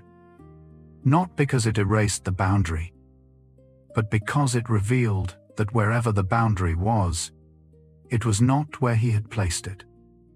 Betty the crow, with a piece of wire and a basket of food, quietly moved a line that had been drawn with considerable confidence. The line is still being redrawn, and somewhere tonight a crow is doing something that will redraw it again, in a forest or a city, with no researcher watching. New Caledonian crows show distinct regional variation in their tool designs. Different communities make tools with detectably different shapes and features. A crow from the northern part of the island makes a tool with a different profile than a crow from the south. The differences are consistent within regions and persistent across generations. They are not the result of different available materials the same plants grow throughout the island. They are the result of different traditions of manufacture, passed from experienced toolmakers to observers over time. In the same way that different human cultures developed different designs for the same functional objects, knives, boats, baskets, not because the materials demanded it, but because the knowledge traveled in particular directions and accumulated particular variations as it went. That is style. That is tradition. That is a community of makers passing forward not just a skill but a particular expression of that skill, shaped by the history of who learned from whom. When you pick up an object made in a particular region of the world and recognize the tradition in it, in the curve of it, the weight of it, the particular solution it represents, you are recognizing something the New Caledonian crow would recognize too. Not the object, the principle of it, the way knowledge moves through communities and becomes, over time, a way of doing things that feels, to those inside it, like simply the way things are done. Culture, in the most careful and precise use of that word, appears to exist in crows. Not as metaphor, not as a loose analogy designed to make the animal seem more like us, but as a description of something real, information that lives in communities rather than in genes, that passes between individuals through learning rather than through biology, that accumulates and varies and persists across generations. The criteria that anthropologists use to identify culture in human populations can be applied, with appropriate adjustment, to crow populations, and the result is the same word. Culture, local knowledge, shared practice, tradition. The crow communities of the world are not interchangeable. They have different histories, different accumulated knowledges, different ways of doing things that developed in particular places and are maintained by the transmission of learning from older individuals to younger ones. A crow, born into a particular community, inherits not only its genes, but its community's knowledge, the techniques, the roots, the threat assessments, the tool traditions that have been building in that place for generations. That inheritance is as real as yours. The things you know without knowing how you came to know them, the foods that mean comfort, the gestures that mean safety, the rhythms of a day that feel correct, these came to you the same way the crow's knowledge came to it. Through the community, through proximity, through the patient transmission of what the ones before you knew. Humans and crows have been sharing landscapes since before recorded history, on nearly every landmass where both have lived. The overlap is not coincidental and not recent. Archaeological sites associated with early human habitation consistently show corvid remains, bones, feathers, evidence of presence. crows were at the edge of the earliest fires. They circled the first permanent settlements. They followed the first agricultural communities into the newly cleared land, reading the patterns of planting and harvest and waste with the same attention they bring to every human system they encounter. This is not a relationship that began when cities appeared. It did not begin when agriculture appeared. It goes back further, into the deep time before writing, before pottery, before the domestication of animals, to a period when humans were still learning to be the kind of creature they would eventually become. And crows were already there, watching, learning, adjusting. When you try to imagine the earliest version of a human campfire at night, surrounded by darkness and whatever sounds the darkness held, you can place a crow at the edge of the firelight with complete historical accuracy. It was there. Something very much like it has been there ever since. The crow did not arrive in your world. You arrived in a world where the crow was already watching. In Norse mythology, Odin kept two crows named Hugin and Munin, thought and memory, who flew across the world each day and returned at evening to sit on his shoulders and tell him everything they had seen. The image is so specific and so accurate in its specifics that it reads less like invention and more like observation.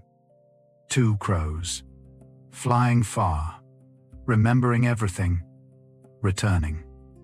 The Norse who shaped this story lived alongside corvids daily, in a landscape of fjords and forests where ravens and crows were constant presences, in sight and in sound, year-round. They watched them range widely and return. They watched them remember. They watched them communicate. And they encoded what they saw into the image of the all-seeing God, whose sight depended on the two birds who could go where he could not and bring back what they found. Thought and memory. Those are not arbitrary names. They are the two things a crow demonstrably possesses in abundance. The two capacities that make everything else the crow does possible. Whoever named those birds was paying attention. They had looked at the crow closely enough to understand what it was, even without the vocabulary of neuroscience or cognitive psychology. They named the thing they saw. And what they saw was real. In many indigenous traditions of the Pacific Northwest, the crow or raven is the figure who brought light to the world, who found it hidden, stole it, and released it so that all living things could see. The story takes different forms in different nations, but the core is consistent darkness, a clever bird, a theft, and light. The crow as the one who revealed what was concealed, who found the hidden thing and made it available, who used intelligence and audacity where strength would have been useless. That characterization, the crow as revealer, as the one who knows where the hidden things are, is not arbitrary. It is drawn from observation of actual crow behavior. Crows do find hidden things. They locate caches buried by other animals. They discover food sources that other species miss. They navigate by landmarks invisible to human perception. In a world where the forest held real dangers and real mysteries, a bird that consistently found what was hidden would carry a particular kind of authority.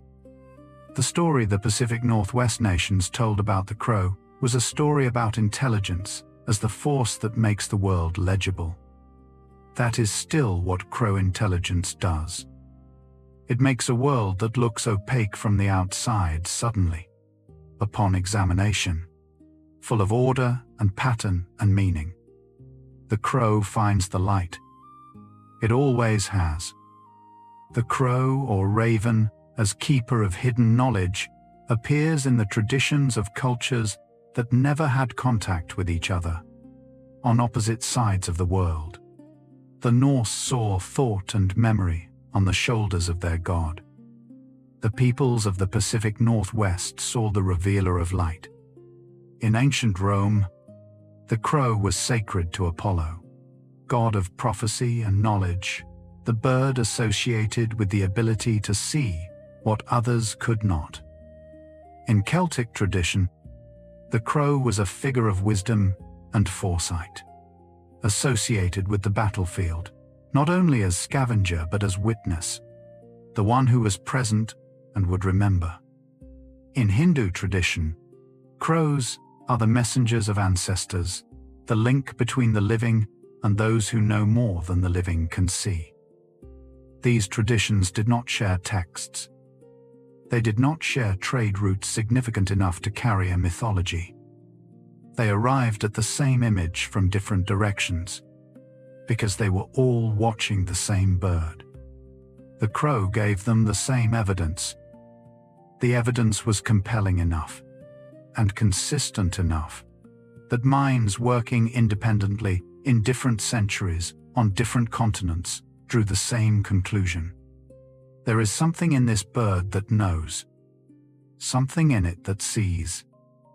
The science is now confirming what the stories always said.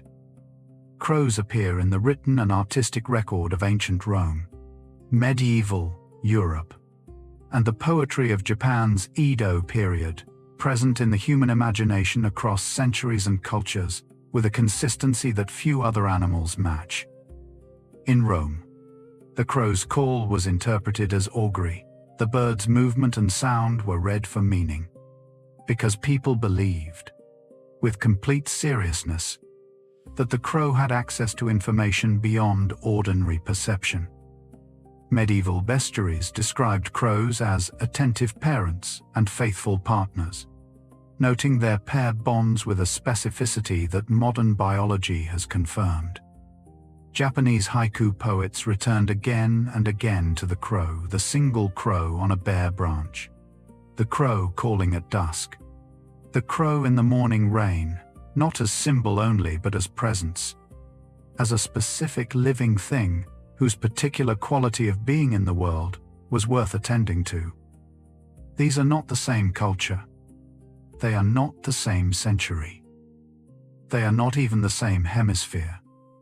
And yet the crow is in all of them. Considered, watched, written down.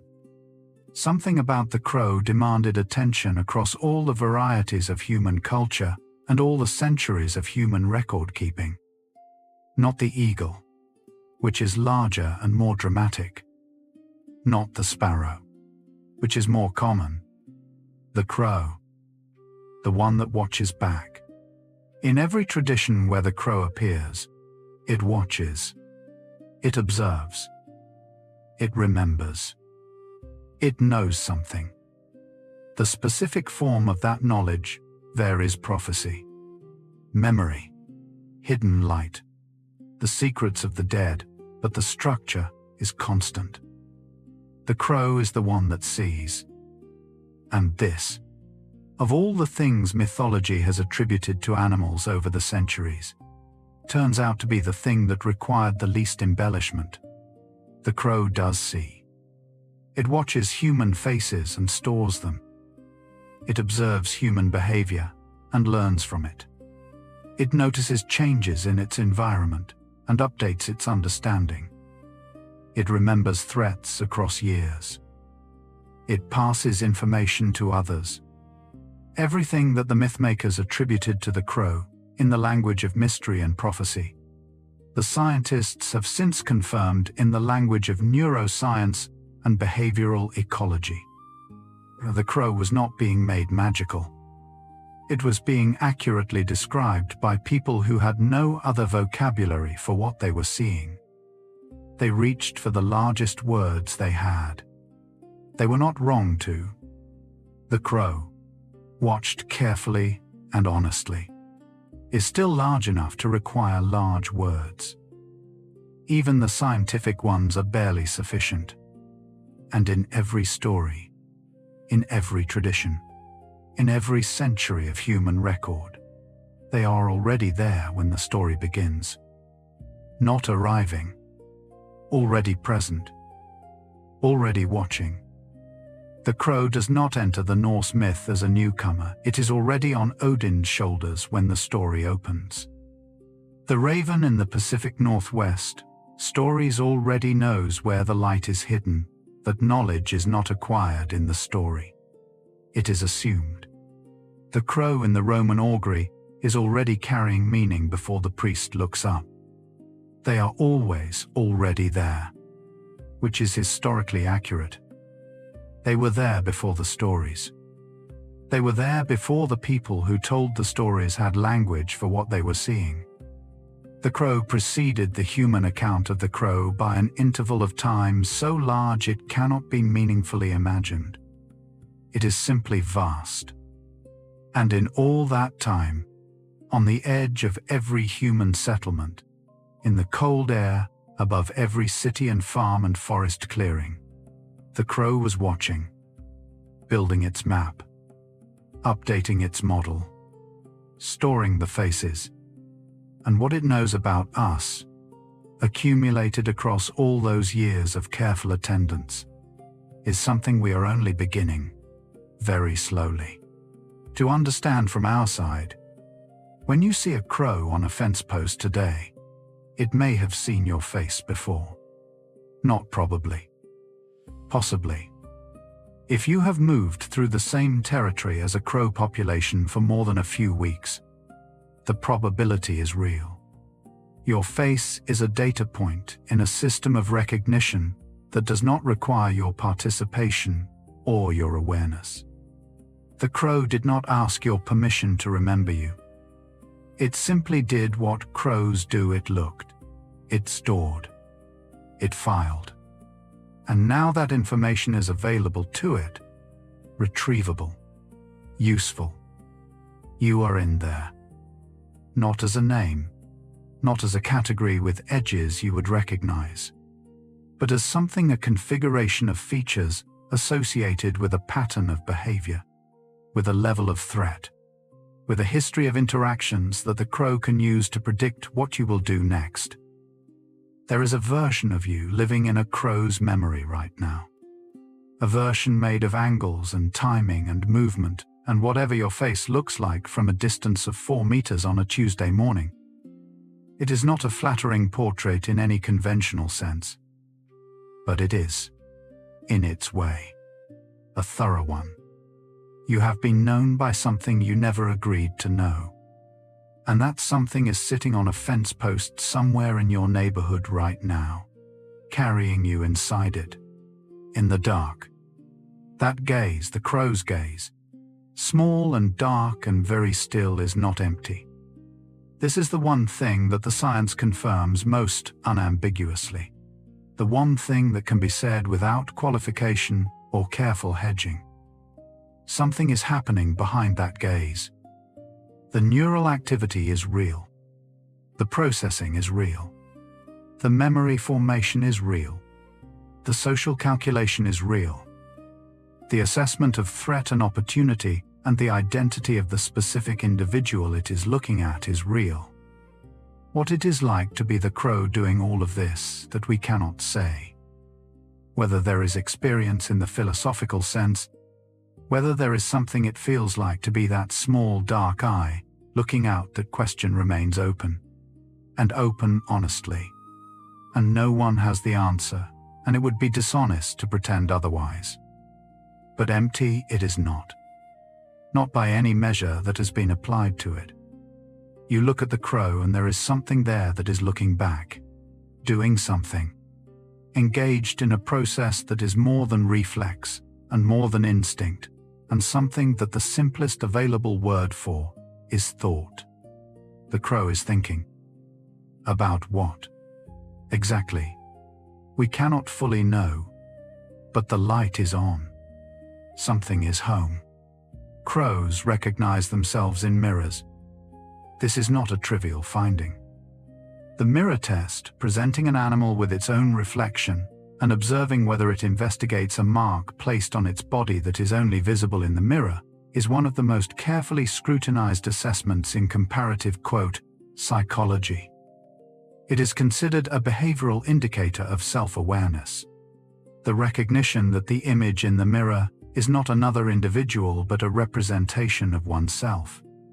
The list of species that reliably pass it is short. Humans, chimpanzees, bonobos, orangutans, gorillas, inconsistently, dolphins, elephants, and magpies, a corvid, a close relative of the crow, the first non-mammal ever to pass the test.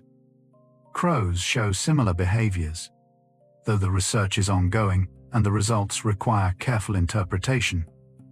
What the mirror test cannot tell us is what self-recognition means from the inside, whether passing it involves anything like the experience of recognizing oneself, or whether it is a more mechanical process that produces the same behavioral result.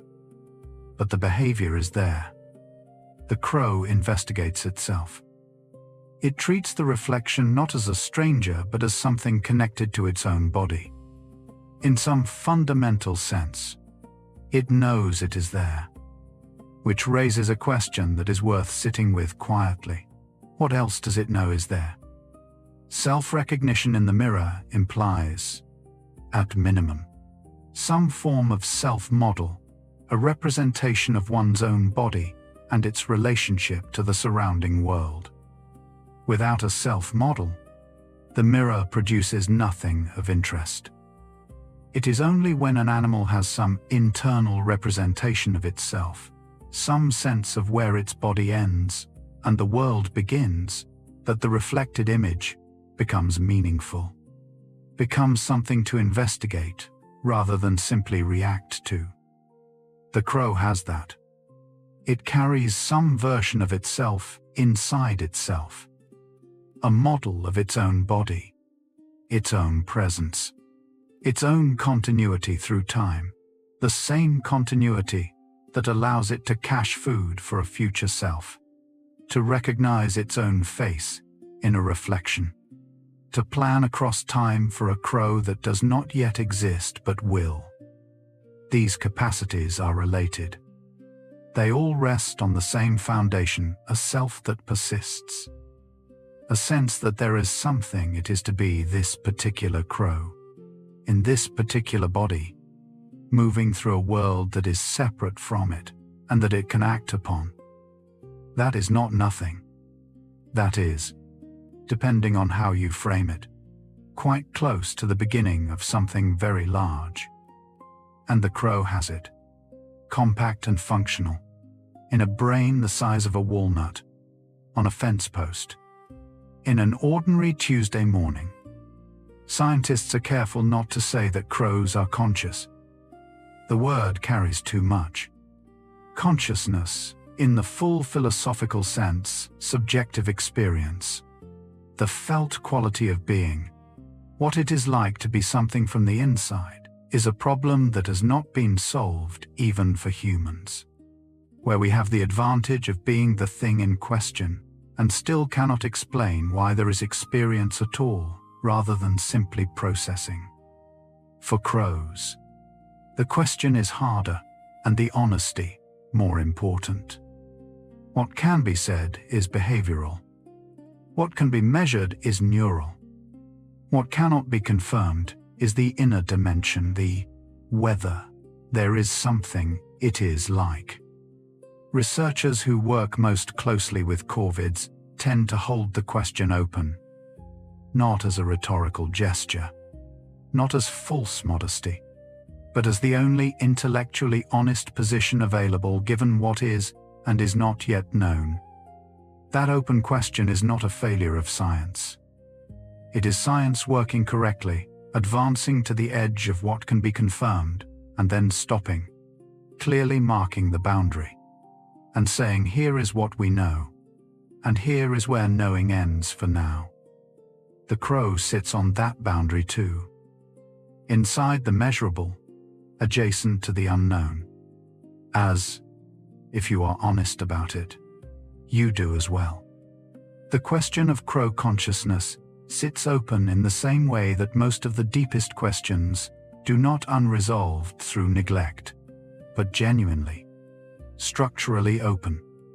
The hard problem of consciousness, why physical processes give rise to subjective experience at all, is not solved for any species, including ours. We know that certain neural processes correlate with conscious experience in humans, because humans can report that experience. We cannot use that method with crows. We cannot ask them.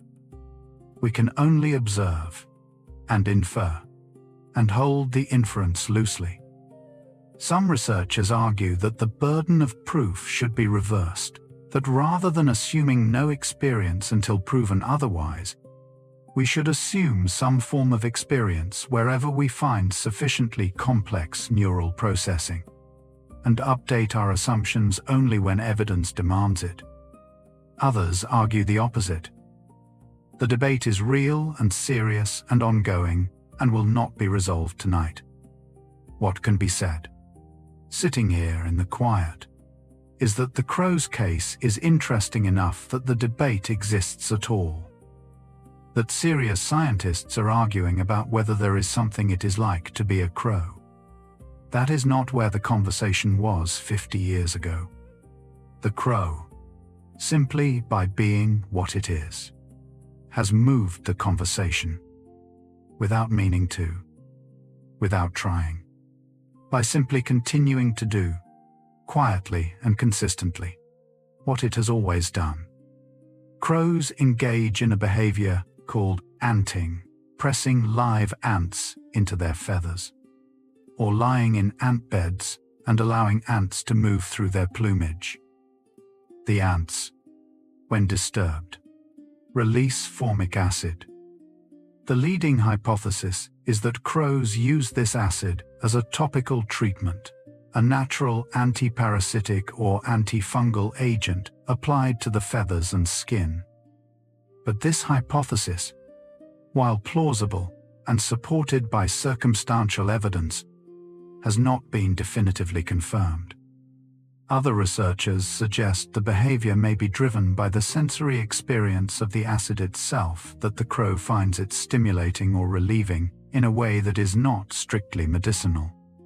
Still others note that the behavior occurs most frequently during molting season, when the skin may be particularly sensitive, which could support either interpretation or neither. The crow presses the ant to its feathers and holds it there. The ant releases its acid. The crow holds still. Whatever is happening in those seconds is happening for a reason the crow knows, and science has not yet fully confirmed. That is a small, specific, genuine mystery. There are fewer of those than you might expect. Most animal behaviors, examined closely enough, yield an explanation. This one has not fully yielded yet. The crow knows something about itself that we do not. It is using a tool on its own body, and the full reason why is still its own. There are things crows do that cannot yet be explained, and that unexplained remainder is not an embarrassment. It is information. Every behavior that resists a clean, functional explanation is a signal that the explanation being offered is incomplete, that the model of the animal is missing something, that there is more to account for than the current framework accommodates. The history of animal cognition research is largely a history of explaining away, of finding the simplest possible account for a behavior and accepting it until a harder case arrived.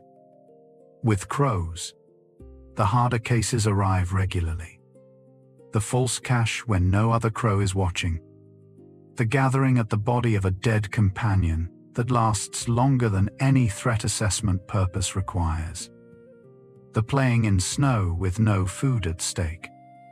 The sitting in rain that is not shelter-seeking and not preening and not any category with a name. These behaviors do not fit neatly. And the honest researcher's response to a behavior that does not fit neatly is not to force it into the nearest available box. It is to note the poor fit, and wait, and look more carefully. The crow is still teaching. The lesson is not finished. And there is something right about that, something that feels true to the nature of real things, which rarely fit their explanations perfectly, and which reward looking again. A crow will sometimes stand in rain without seeking shelter, remaining still in it, not preening, not foraging, not doing anything that has a clear functional name. The rain falls on it. The feathers, which are water-resistant but not waterproof at sustained exposure, begin to darken and cling. The crow does not move.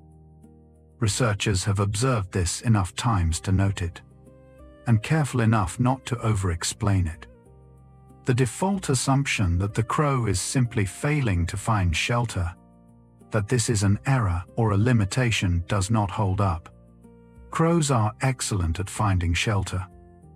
They know their environment in detail. The crow standing in the rain has made no mistake. It is where it chose to be. Some researchers have noted, carefully, that the behavior has the surface characteristics of what in humans we would call absorption, being present in an experience for its own sake, without purpose beyond the being in it. Whether that is what is happening cannot be confirmed, but it cannot be ruled out. And sitting with that, with the possibility that a crow stands in rain because something about the rain is worth standing in, is one of those moments where the distance between human experience and animal experience narrows to something that feels, in the dark and the quiet, very small indeed. We do not know why the crow stands in rain. Researchers have not ruled out that it enjoys it. That sentence, in a scientific paper, requires careful scaffolding definitions of enjoyment, behavioral correlates, methodological caveats. Here, in the dark, the sentence can simply stand. Researchers have not ruled out that the crow enjoys the rain, which means the possibility is real, which means that somewhere in your city tonight, in the wet air of an ordinary evening, there may be a crow in the rain that is there because it wants to be. Not because it is cold. Not because it is hungry. Not because the rain signals anything. Because the rain is the rain, and the crow is in it. And that is where it chose to be. You have stood in rain like that. Not the rain you walked through because you had to. Not the rain you ran from. The rain you stood in for a moment because something about it was worth the being in, even with nowhere to be and nothing to gain. The crow may know exactly what that is. It may be knowing it right now. And the two of you, in different versions of the same dark, wet world, may be sharing something that neither of you could name but both of you recognize. For thousands of years, a crow has sat somewhere near where people sleep, watching the lights go out one by one. This is not poetic license.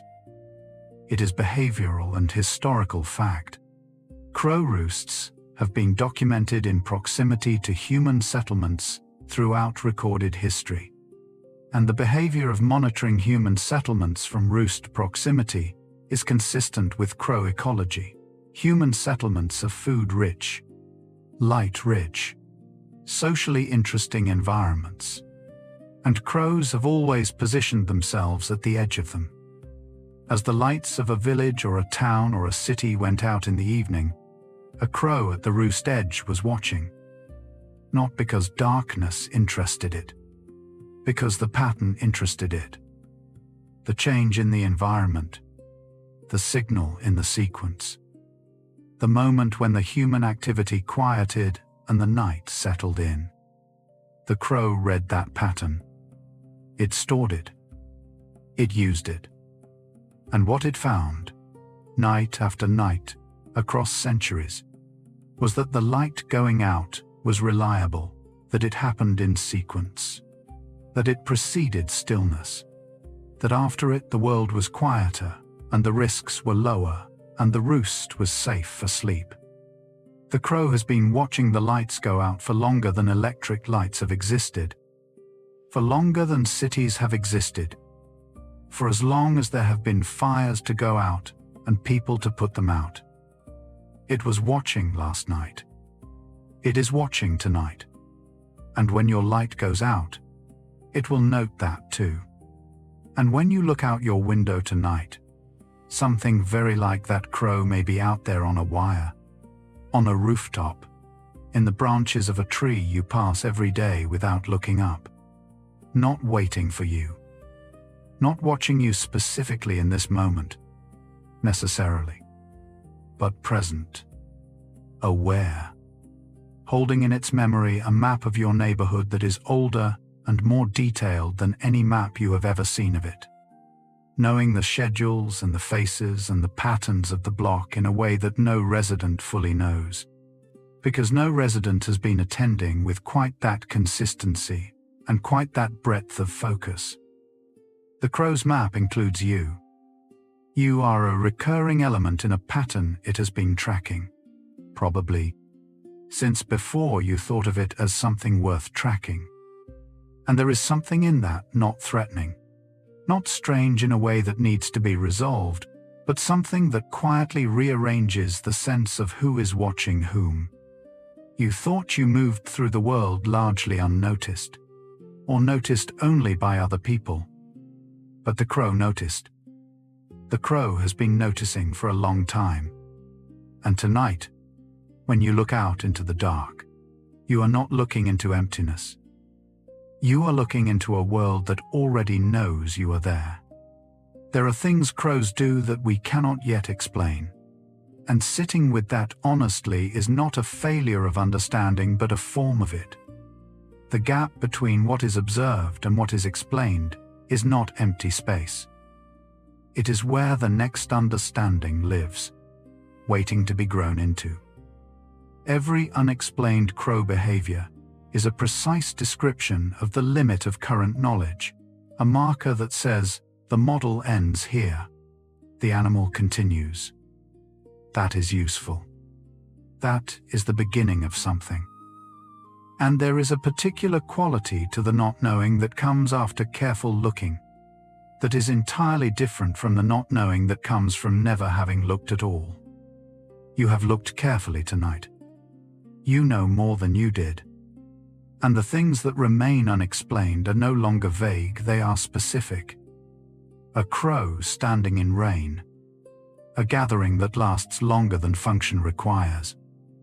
A button left in a bowl. These are precise mysteries.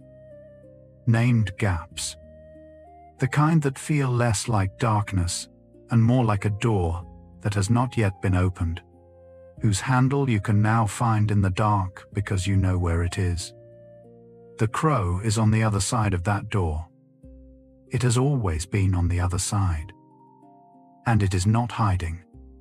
It is simply waiting, with characteristic patience, for the question to catch up to it. A crow will sometimes stand in the rain for reasons that remain, after careful study, genuinely unclear. This fact has already been with us tonight, and it comes back now not as repetition, but as residue, the thing that stays after the explanation has been offered and found insufficient, because that is what honest mystery does. It stays. You can offer the hypothesis, consider it, find it plausible, and still be left with the crow in the rain, standing in a posture that does not resolve into any category you have. And that remainder, that specific, undissolved thing is real. It is not a failure of the science. It is the science accurately reporting that something is happening here that the current framework cannot fully hold. In a long enough conversation about crow intelligence, this moment arrives.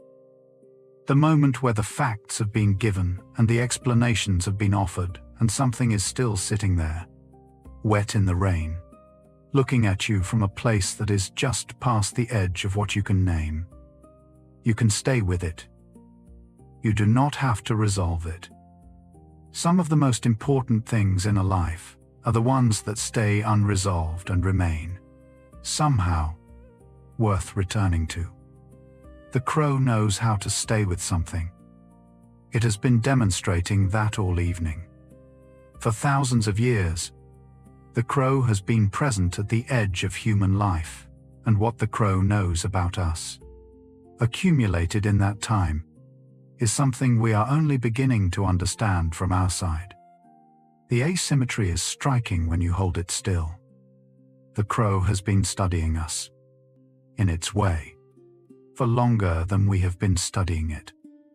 Its knowledge of human behavior is older and, in some registers, deeper than our knowledge of crow behavior.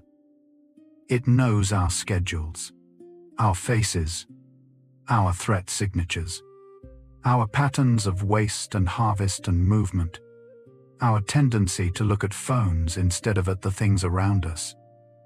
It has been refining this knowledge for generations, passing it forward in crow communities that have never stopped paying attention. We began paying close attention, scientifically, only within the last few decades. We are catching up. We have learned an enormous amount in a short time, and still the crow is ahead of us in certain respects. Because it has had longer, and because it has had reasons we have only recently begun to match. The relationship between humans and crows is not a relationship between an observer and an observed. It is a relationship between two observers, each building a model of the other, each using what they learn. One of those models is newer. One of those observers only recently looked up. Crows engage in what researchers call reciprocal altruism, helping individuals who have helped them in the past, and withholding help from individuals who have not. This requires memory, obviously. It requires the tracking of individual histories of interaction, who did what, to whom, when, but it requires something more as well. It requires a sense of fairness, or something that functions like fairness, a calibration of behavior based on the history of exchange. Crows that have received food from another crow in a previous interaction are more likely to share food with that crow in a subsequent one. Crows that have been robbed of cached food by a specific individual are less likely to assist that individual in future interactions, and more likely to respond with competitive rather than cooperative behavior. The crow keeps score, not as a conscious accounting, presumably, but as a behavioral tendency shaped by the history of its relationships. You keep score too. You may not think of it that way. You may not have a ledger anywhere. But the history of how people have treated you shapes how you treat them in return.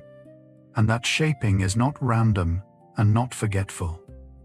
The crow's social world runs on the same principle. What you have done before matters to what you will receive next. The currency is behavior. The memory is long. When you look out your window tonight, something very like what has always been there is there still. The crow does not know that you have spent this evening learning about it. It does not know that the way you will look at it tomorrow morning will be different from how you looked at it yesterday.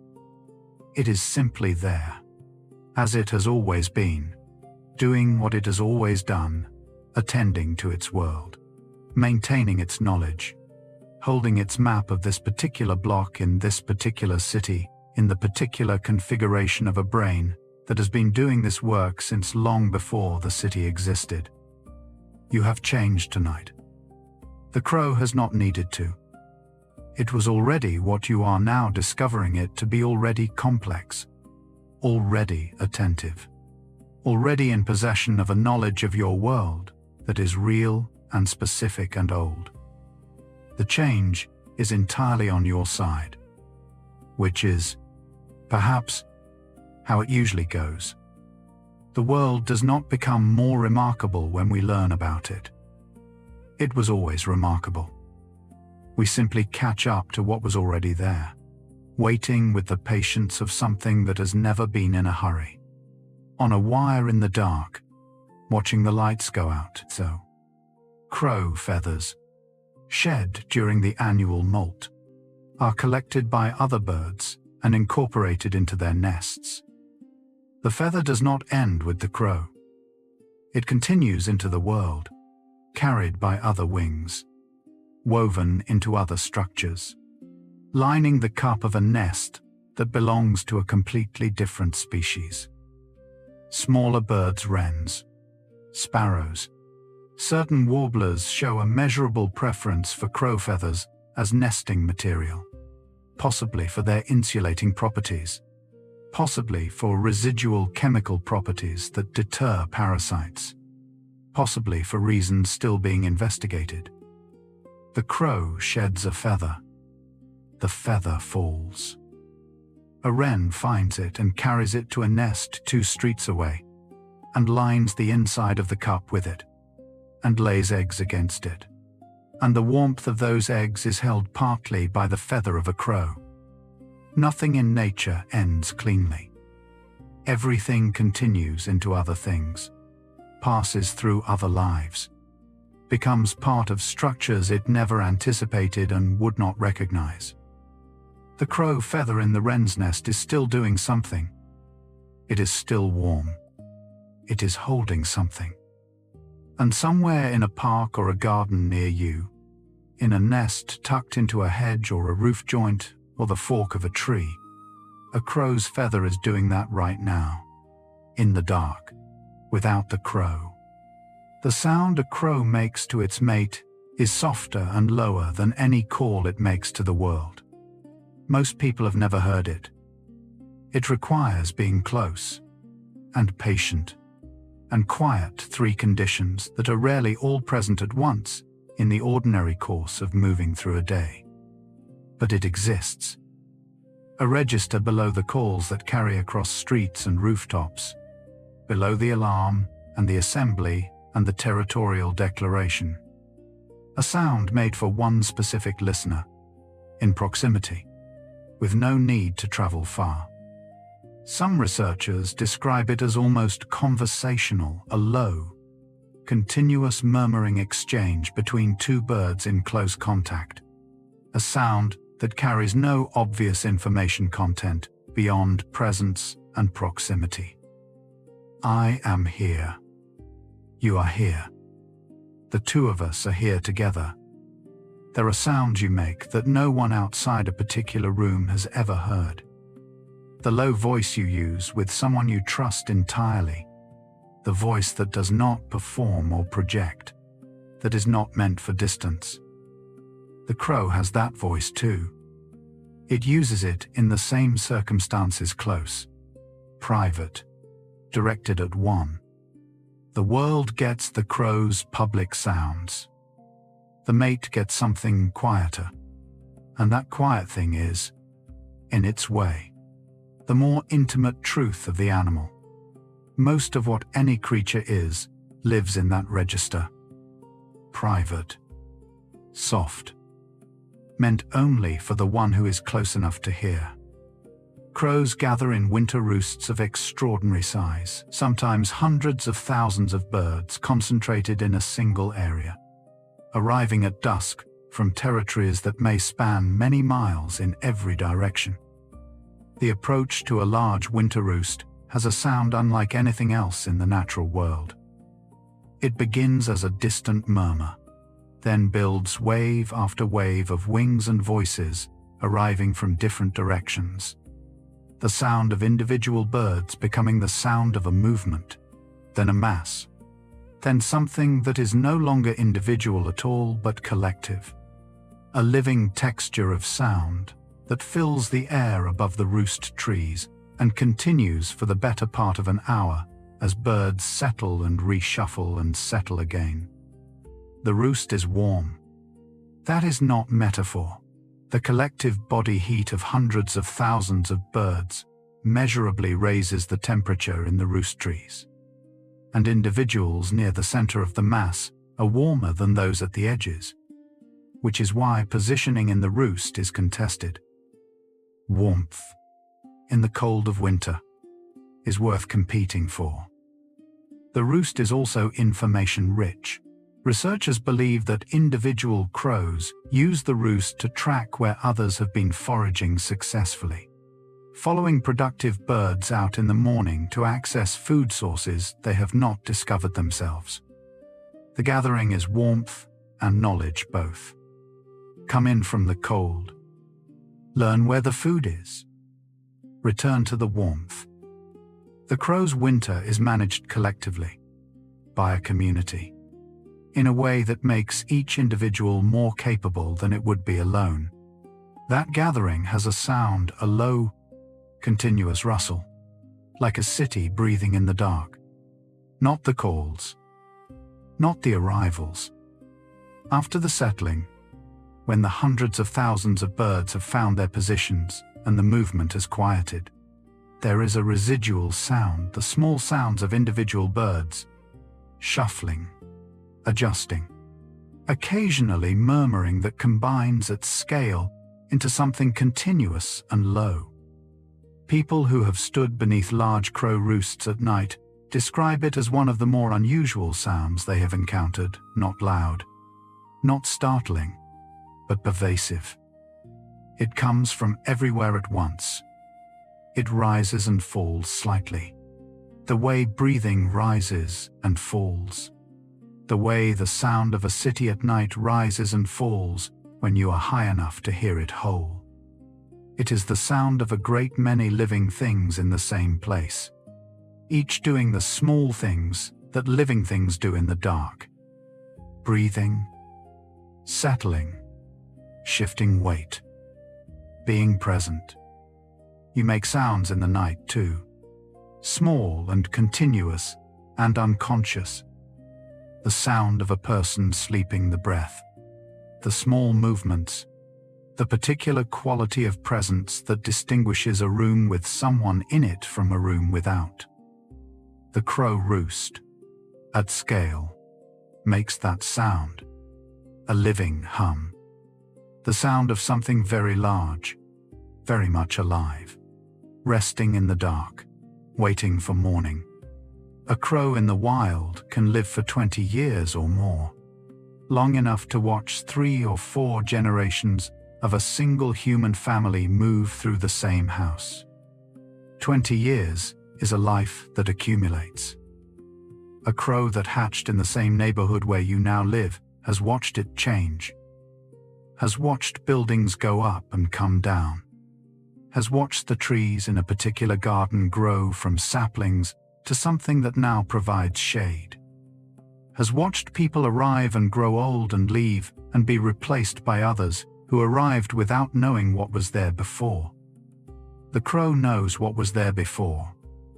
It carries the neighborhood's history in its memory, not as record or narrative, but as a lived map of what this place has been, updated continuously, across a span of time that covers most of a human childhood and middle age together. The person who fed it 20 years ago is gone or changed beyond easy recognition. The house is still there. The tree is still there. The crow is still there. Of the 3, the crow may be the most faithful witness, the one that has been present continuously, without interruption, watching the address across 2 decades of particular mornings and particular winters and particular changes in who lives behind the window.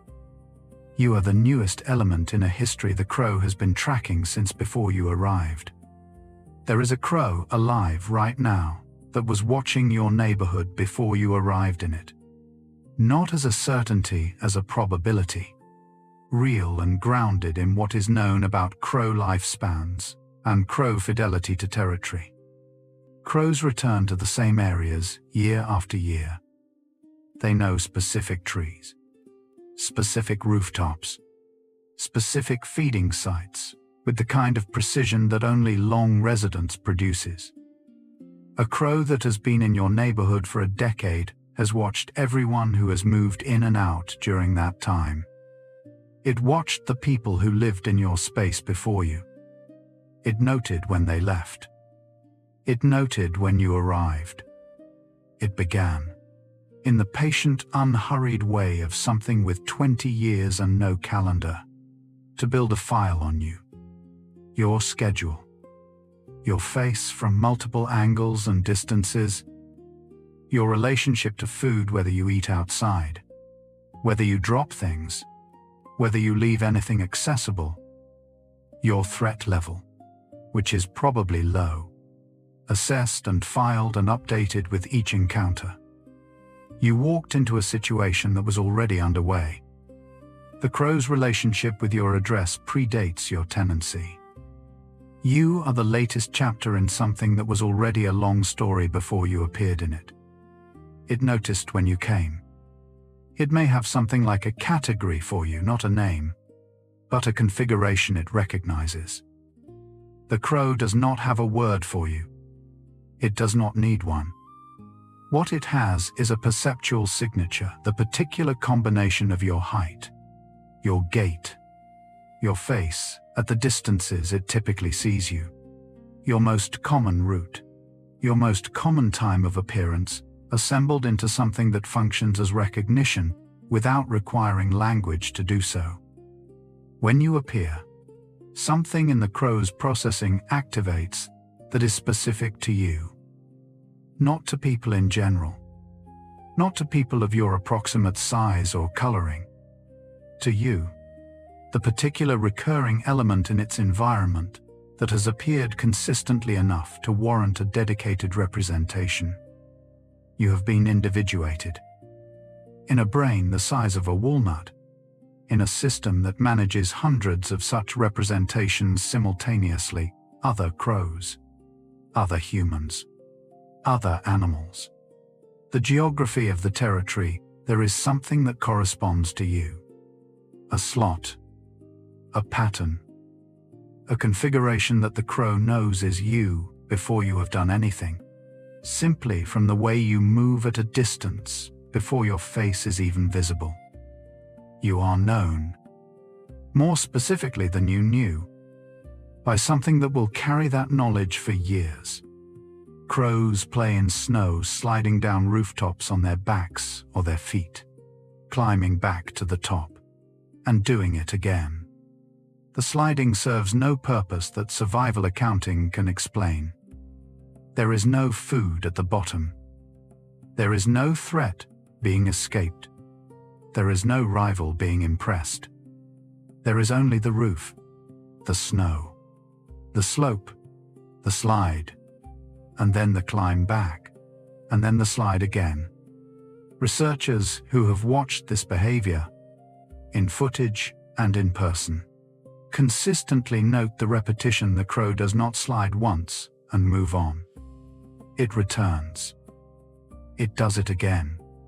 It adjusts its body position on different runs, experimenting with angle and posture the way a child experiments on a sled. Sometimes other crows watch. Sometimes they join. The behavior spreads laterally through a group of birds in a way that looks, from the outside, remarkably like contagious enthusiasm. One crow slides. Another watches. The watcher slides. The structure of play, the voluntary repetition, the variation, the social transmission is all present. And underneath it, something that resists the purely functional explanation and asks to be understood on its own terms. The crow found a snowy slope and decided to use it. For the sliding, for whatever the sliding is. You know what the sliding is. You have always known. It is the thing you did before you were old enough to need a reason. That image belongs to no particular time. It is happening right now, somewhere under a winter sky. Somewhere in the world tonight it is snowing. And somewhere in that snow there is a crow on a rooftop finding the angle of a slope. And the slope is there, and the snow is there, and the crow is deciding, in whatever way a crow decides, to go. The slide happens. The crow reaches the bottom. It ruffles its feathers, looks around, and goes back up. The snow is still there. The slope is still there. And the crow goes again. This is not a behavior from a documentary. It is not a charming exception to the rule of crow seriousness. It is part of what crows are, part of the ordinary repertoire of a creature that has enough capacity left over from surviving to do something purely for the doing of it. That surplus is what play is. Everywhere. In every species that has it, the crow has it. It uses it on snowy rooftops in the dark of winter, with no audience necessary. In a moment that connects without effort to every moment you have ever spent doing something for no reason, except that the thing was there, and you were there, and the doing of it was its own sufficient reason. The crow understands that. It has always understood it. A sleeping crow tucks its beak into the feathers of its wing and becomes, from a short distance, a dark, rounded shape with no visible face. The posture is one of the most complete forms of withdrawal available to a bird beak, hidden, eyes partially closed, the body compacted into the smallest possible volume, retaining heat, reducing exposure. It looks, from a distance, like the bird is listening to itself, like it has turned its attention inward, away from the world outside, into whatever the interior of a sleeping crow contains. Sleep in crows, as in most cognitively complex animals, is not a simple shutdown. It is an active process, the brain cycling through stages, some of them closely resembling waking activity, the day's learning being consolidated, social interactions being processed, spatial memories being reinforced. The crow that tucks its beak into its wing is not gone. Something is still happening. A quieter version of the same busy mind that spent the day watching and caching and navigating and assessing is now doing something with what it gathered. Filing, integrating, preparing. You do the same, every night, without knowing most of what happens during it. The sleeping crow and the sleeping human are both, in their different ways, processing the day, turning it over, keeping what matters. The world gets quieter. The work continues inside. Crows in cities have adapted their sleep to match the noise and light of human environments, sleeping more lightly, waking more readily, adjusting their rest patterns to the rhythms of urban life. Rural crows sleep more deeply. The darkness around them is more complete, the soundscape more predictable, the interruptions fewer. Urban crows cannot afford that depth. The city does not go fully quiet. Light persists. Sound persists. And so the crow's sleep has bent itself around the city's rhythms, becoming shallower, more interruptible, more responsive to the sudden sounds and light changes that an urban environment produces throughout the night. This is not genetic adaptation, it happened too quickly for that. It is behavioral and neurological flexibility. The crow's nervous system adjusting in real time to the environment it finds itself in. We changed the environment. The crow changed itself to match. Not through any decision, not through any awareness of the process, but through the accumulated pressure of living in a world that did not quiet down the way the old world did, and the crow's nervous system finding, over time, a new configuration for surviving in it. You may have done something similar. If you have lived long enough in a city, your sleep may have changed, lighter, more interruptible, less complete than it once was. The crow arrived at the same place by the same pressure. The city made you both into lighter sleepers. You have that, quietly, in common. We changed them. Not through breeding or intention, but through the simple, sustained pressure of being what we are in the places where they also live. The crow did not choose to become an urban animal. It became one because the urban environment was there, and the crow was flexible enough to fit itself to it. Human noise, human light, human waste patterns, human schedules, human infrastructure, all of it became the crow's environment, and the crow's behavior, over generations, shaped itself around all of it. And we, in turn, were shaped by the crow's presence in ways more subtle and less measurable, but real. The crow eating agricultural pests, the crow dispersing seeds, the crow removing carrion that would otherwise accumulate, the crow functioning as an indicator species, its population health reflecting the health of the broader ecosystem. We have not noticed most of this. We have walked past most of it, as we walk past most things that are constant and close. But the relationship has been mutual, even when only one party was paying attention. You have been shaped by things you never noticed. The crow is one of them. It moved through your world and your world's ecology and left marks that are real even though you cannot point to them. That is how the longest relationships work. Not through dramatic exchange, but through the slow pressure of sustained presence. The crow has been pressing against your world for a very long time. The crow that brings objects to children is not an exception or an anomaly.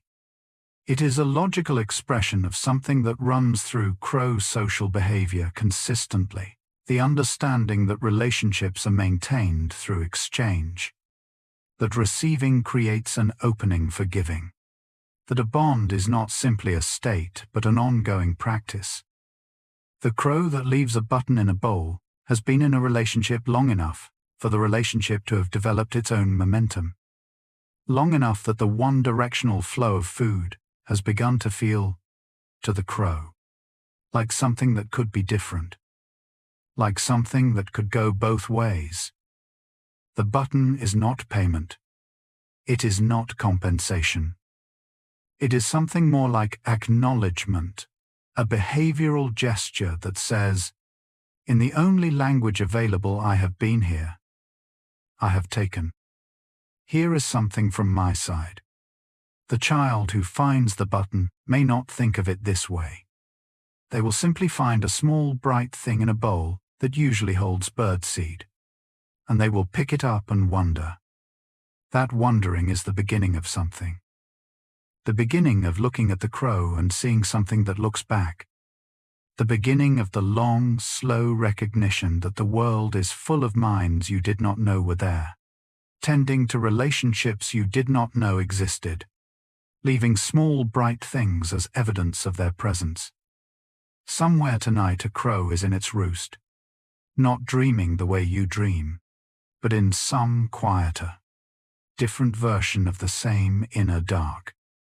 The brain that spent the day watching and navigating and remembering is now doing something with what it gathered. Not in language, not in images you would recognize. In whatever the crow's interior is made of, which is not nothing, and is not the same as yours, and is not fully understood, and is real. Something is happening in the roost tree, in the warm dark of 100,000 gathered birds, or in the solitary dark of a single crow in a familiar tree. The day is being processed. What was learned is being kept. What was threatening is being integrated into the threat model. What was new is being filed next to what was already known.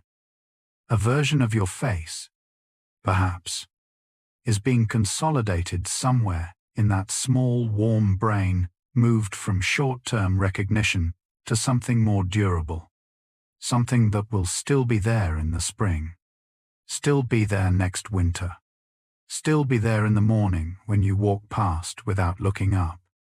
The crow carries you into its sleep. It does not know it is doing this. It is simply doing what brains do, keeping what matters, processing the day, preparing for the next one. You are part of what it keeps. That is not nothing. In the dark, in the roost, in the quiet, that is genuinely not nothing. The call of a crow at dawn, that first sound before the light has fully arrived, in the grey, before colour returns to the world, is one of the oldest sounds a human being can wake to. Not the oldest in absolute terms. The wind is older. Rain is older. The sounds of insects in deep summer predate the crow by hundreds of millions of years. But among the sounds made by another warm-blooded creature, a creature with a brain that thinks, and a social life that extends across years, and a memory that holds your face, the crow's call at dawn is among the oldest things you can hear with your morning ears. It was there before cities.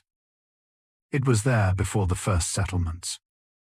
It was there before any language existed to describe it, or any story existed to explain it.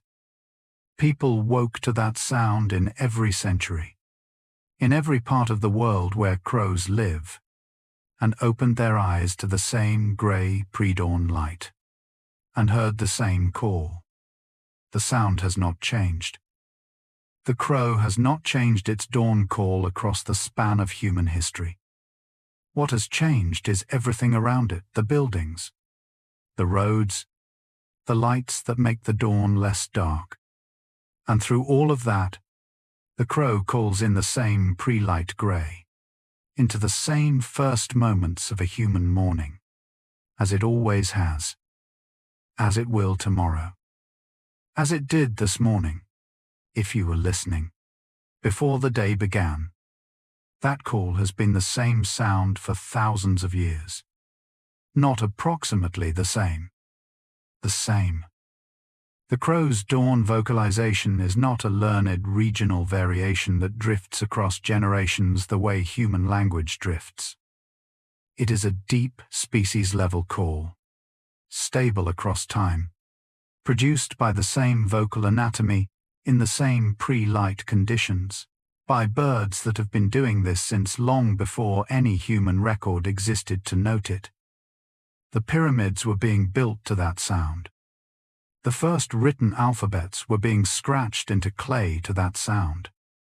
Every war, every empire, every invention, every collapse, every beginning of everything that humans have called civilization, all of it unfolded under the crow's unchanged dawn call. The same rough, carrying sound that will be there tomorrow morning, in your city, before the light comes fully in. There is something in that continuity that is difficult to hold, and worth holding anyway. You live in a world of relentless change. Almost nothing in your daily environment existed 100 years ago in its current form. And yet the crow calls at dawn exactly as it did 100 years ago, and 1,000 years ago, and 10,000 years ago. The crow's dawn is a thread that runs through all of human history without breaking. You are attached to it whether you know it or not. When you hear that call tomorrow morning, you will know something small and real, that sound was not made for you, and yet it arrived. The crow does not call at dawn for your benefit. It calls for its own reasons, territorial, social, communicative in the crow sense, directed at other crows in the specific language of crow. You are not the intended recipient. The sound passes through your window and reaches you as a byproduct of something happening entirely without reference to you. And yet it arrives. It enters your morning. It is real sound, made by a real animal, in a real dawn, reaching your actual ears in the actual moment of waking. It was not sent to you. It found you anyway. There is a whole category of beauty that works this way, not made for you, not directed at you, not designed with your experience in mind, and arriving at you fully, completely, as if it had always been on its way. The crow calling at dawn does not know you are listening, but you are. And the sound is real, and the morning is real, and the crow is real, and the fact that none of it was arranged for your benefit does not diminish it by a single degree. If anything, it is more. Something that beautiful, and it was not even trying. A crow carrying a stick to its nest is moving through an act that its ancestors performed in the same way, in the same season, for longer than the human species has existed in its current form. The stick is carried in the beak. The flight path to the nest is chosen for cover and efficiency.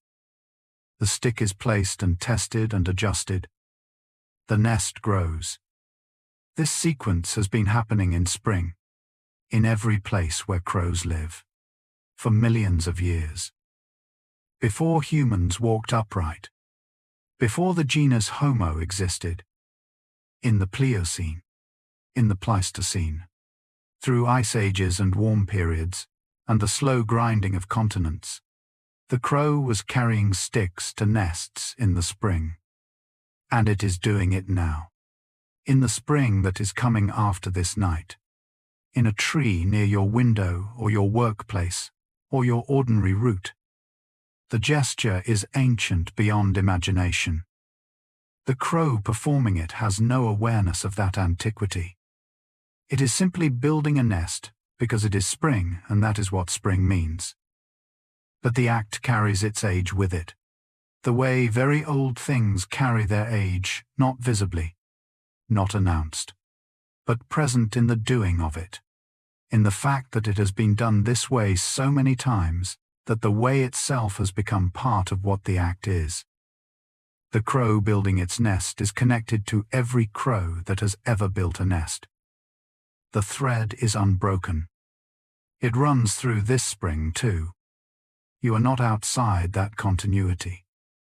You are part of the landscape the crow is navigating, not as an obstacle, not as a threat.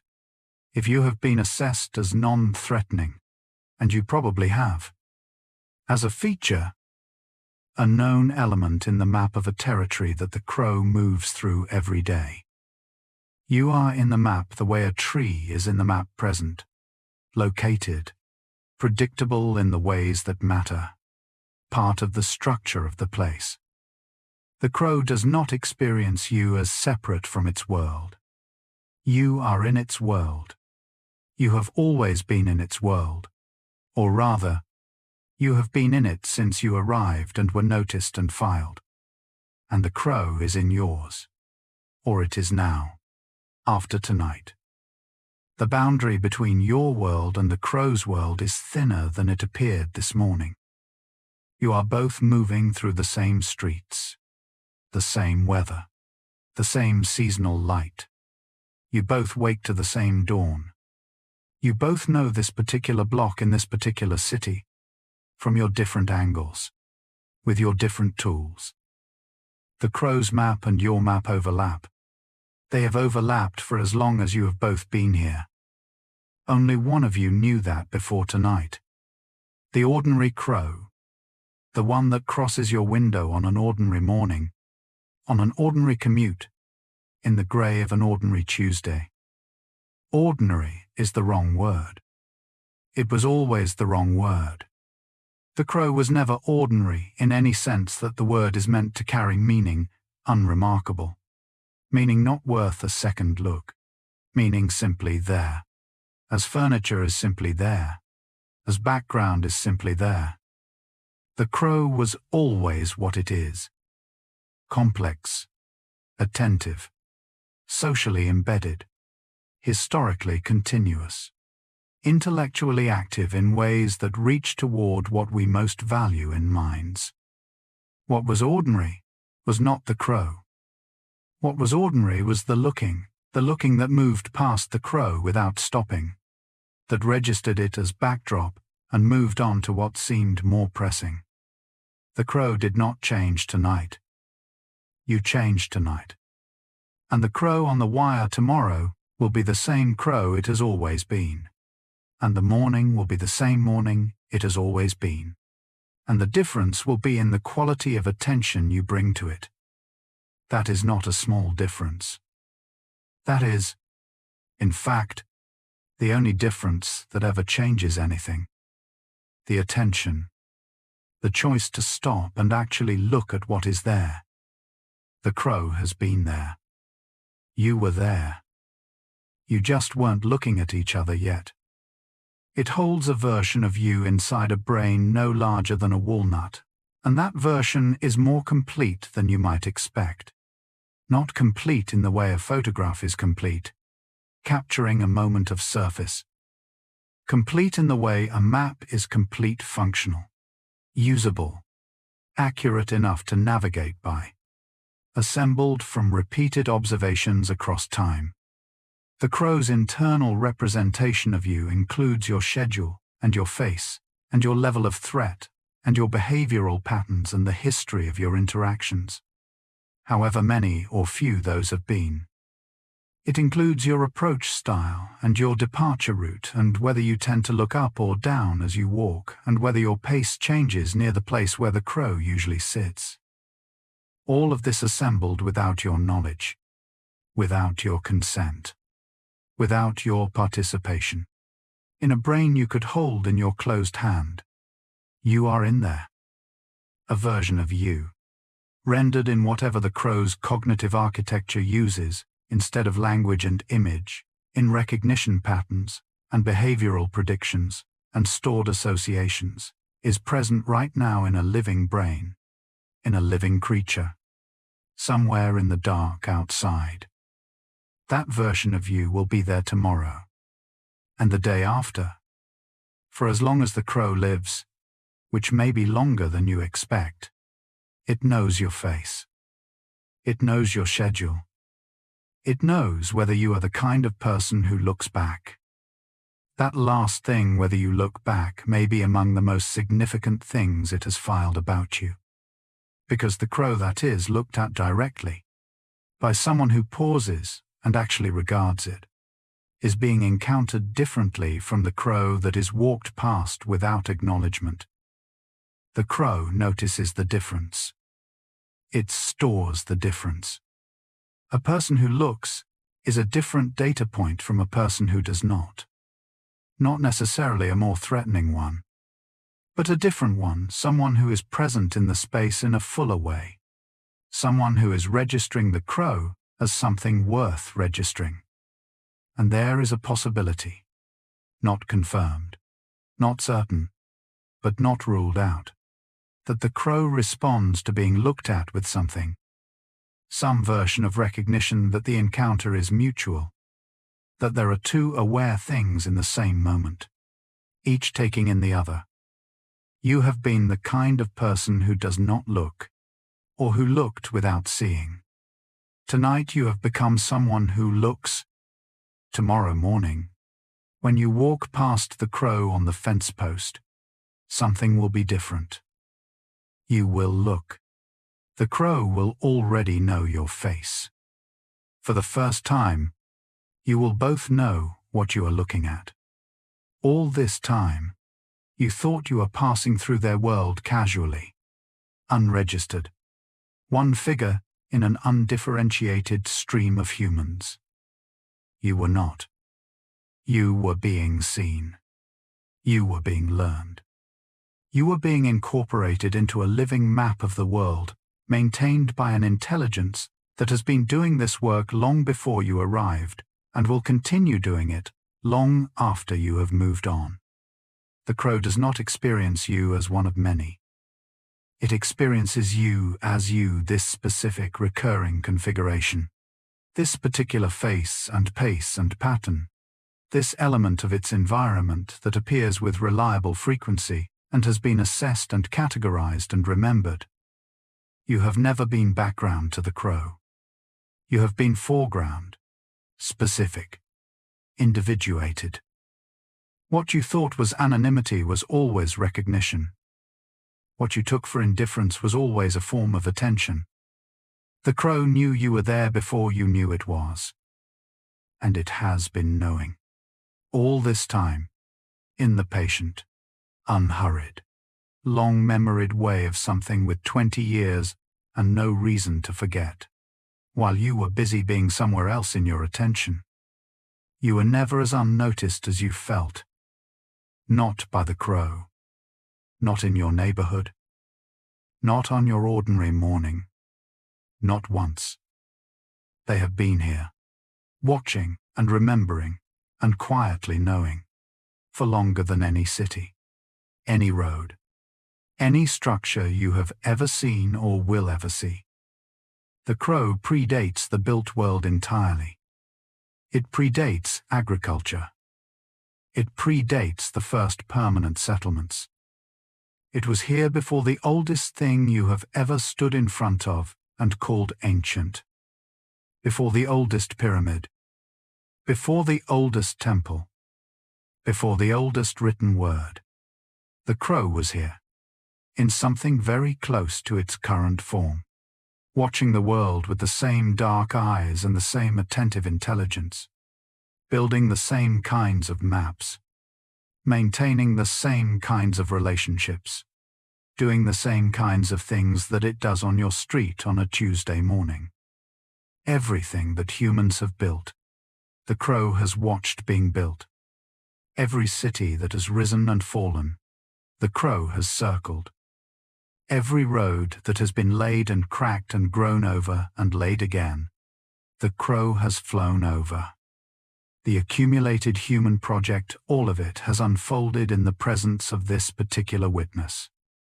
Patient, attentive, unhurried, carrying its knowledge forward in communities and traditions, and the long memories of individual birds who live 20 years and pass what they know to the ones who come after. The crow was here before the story started.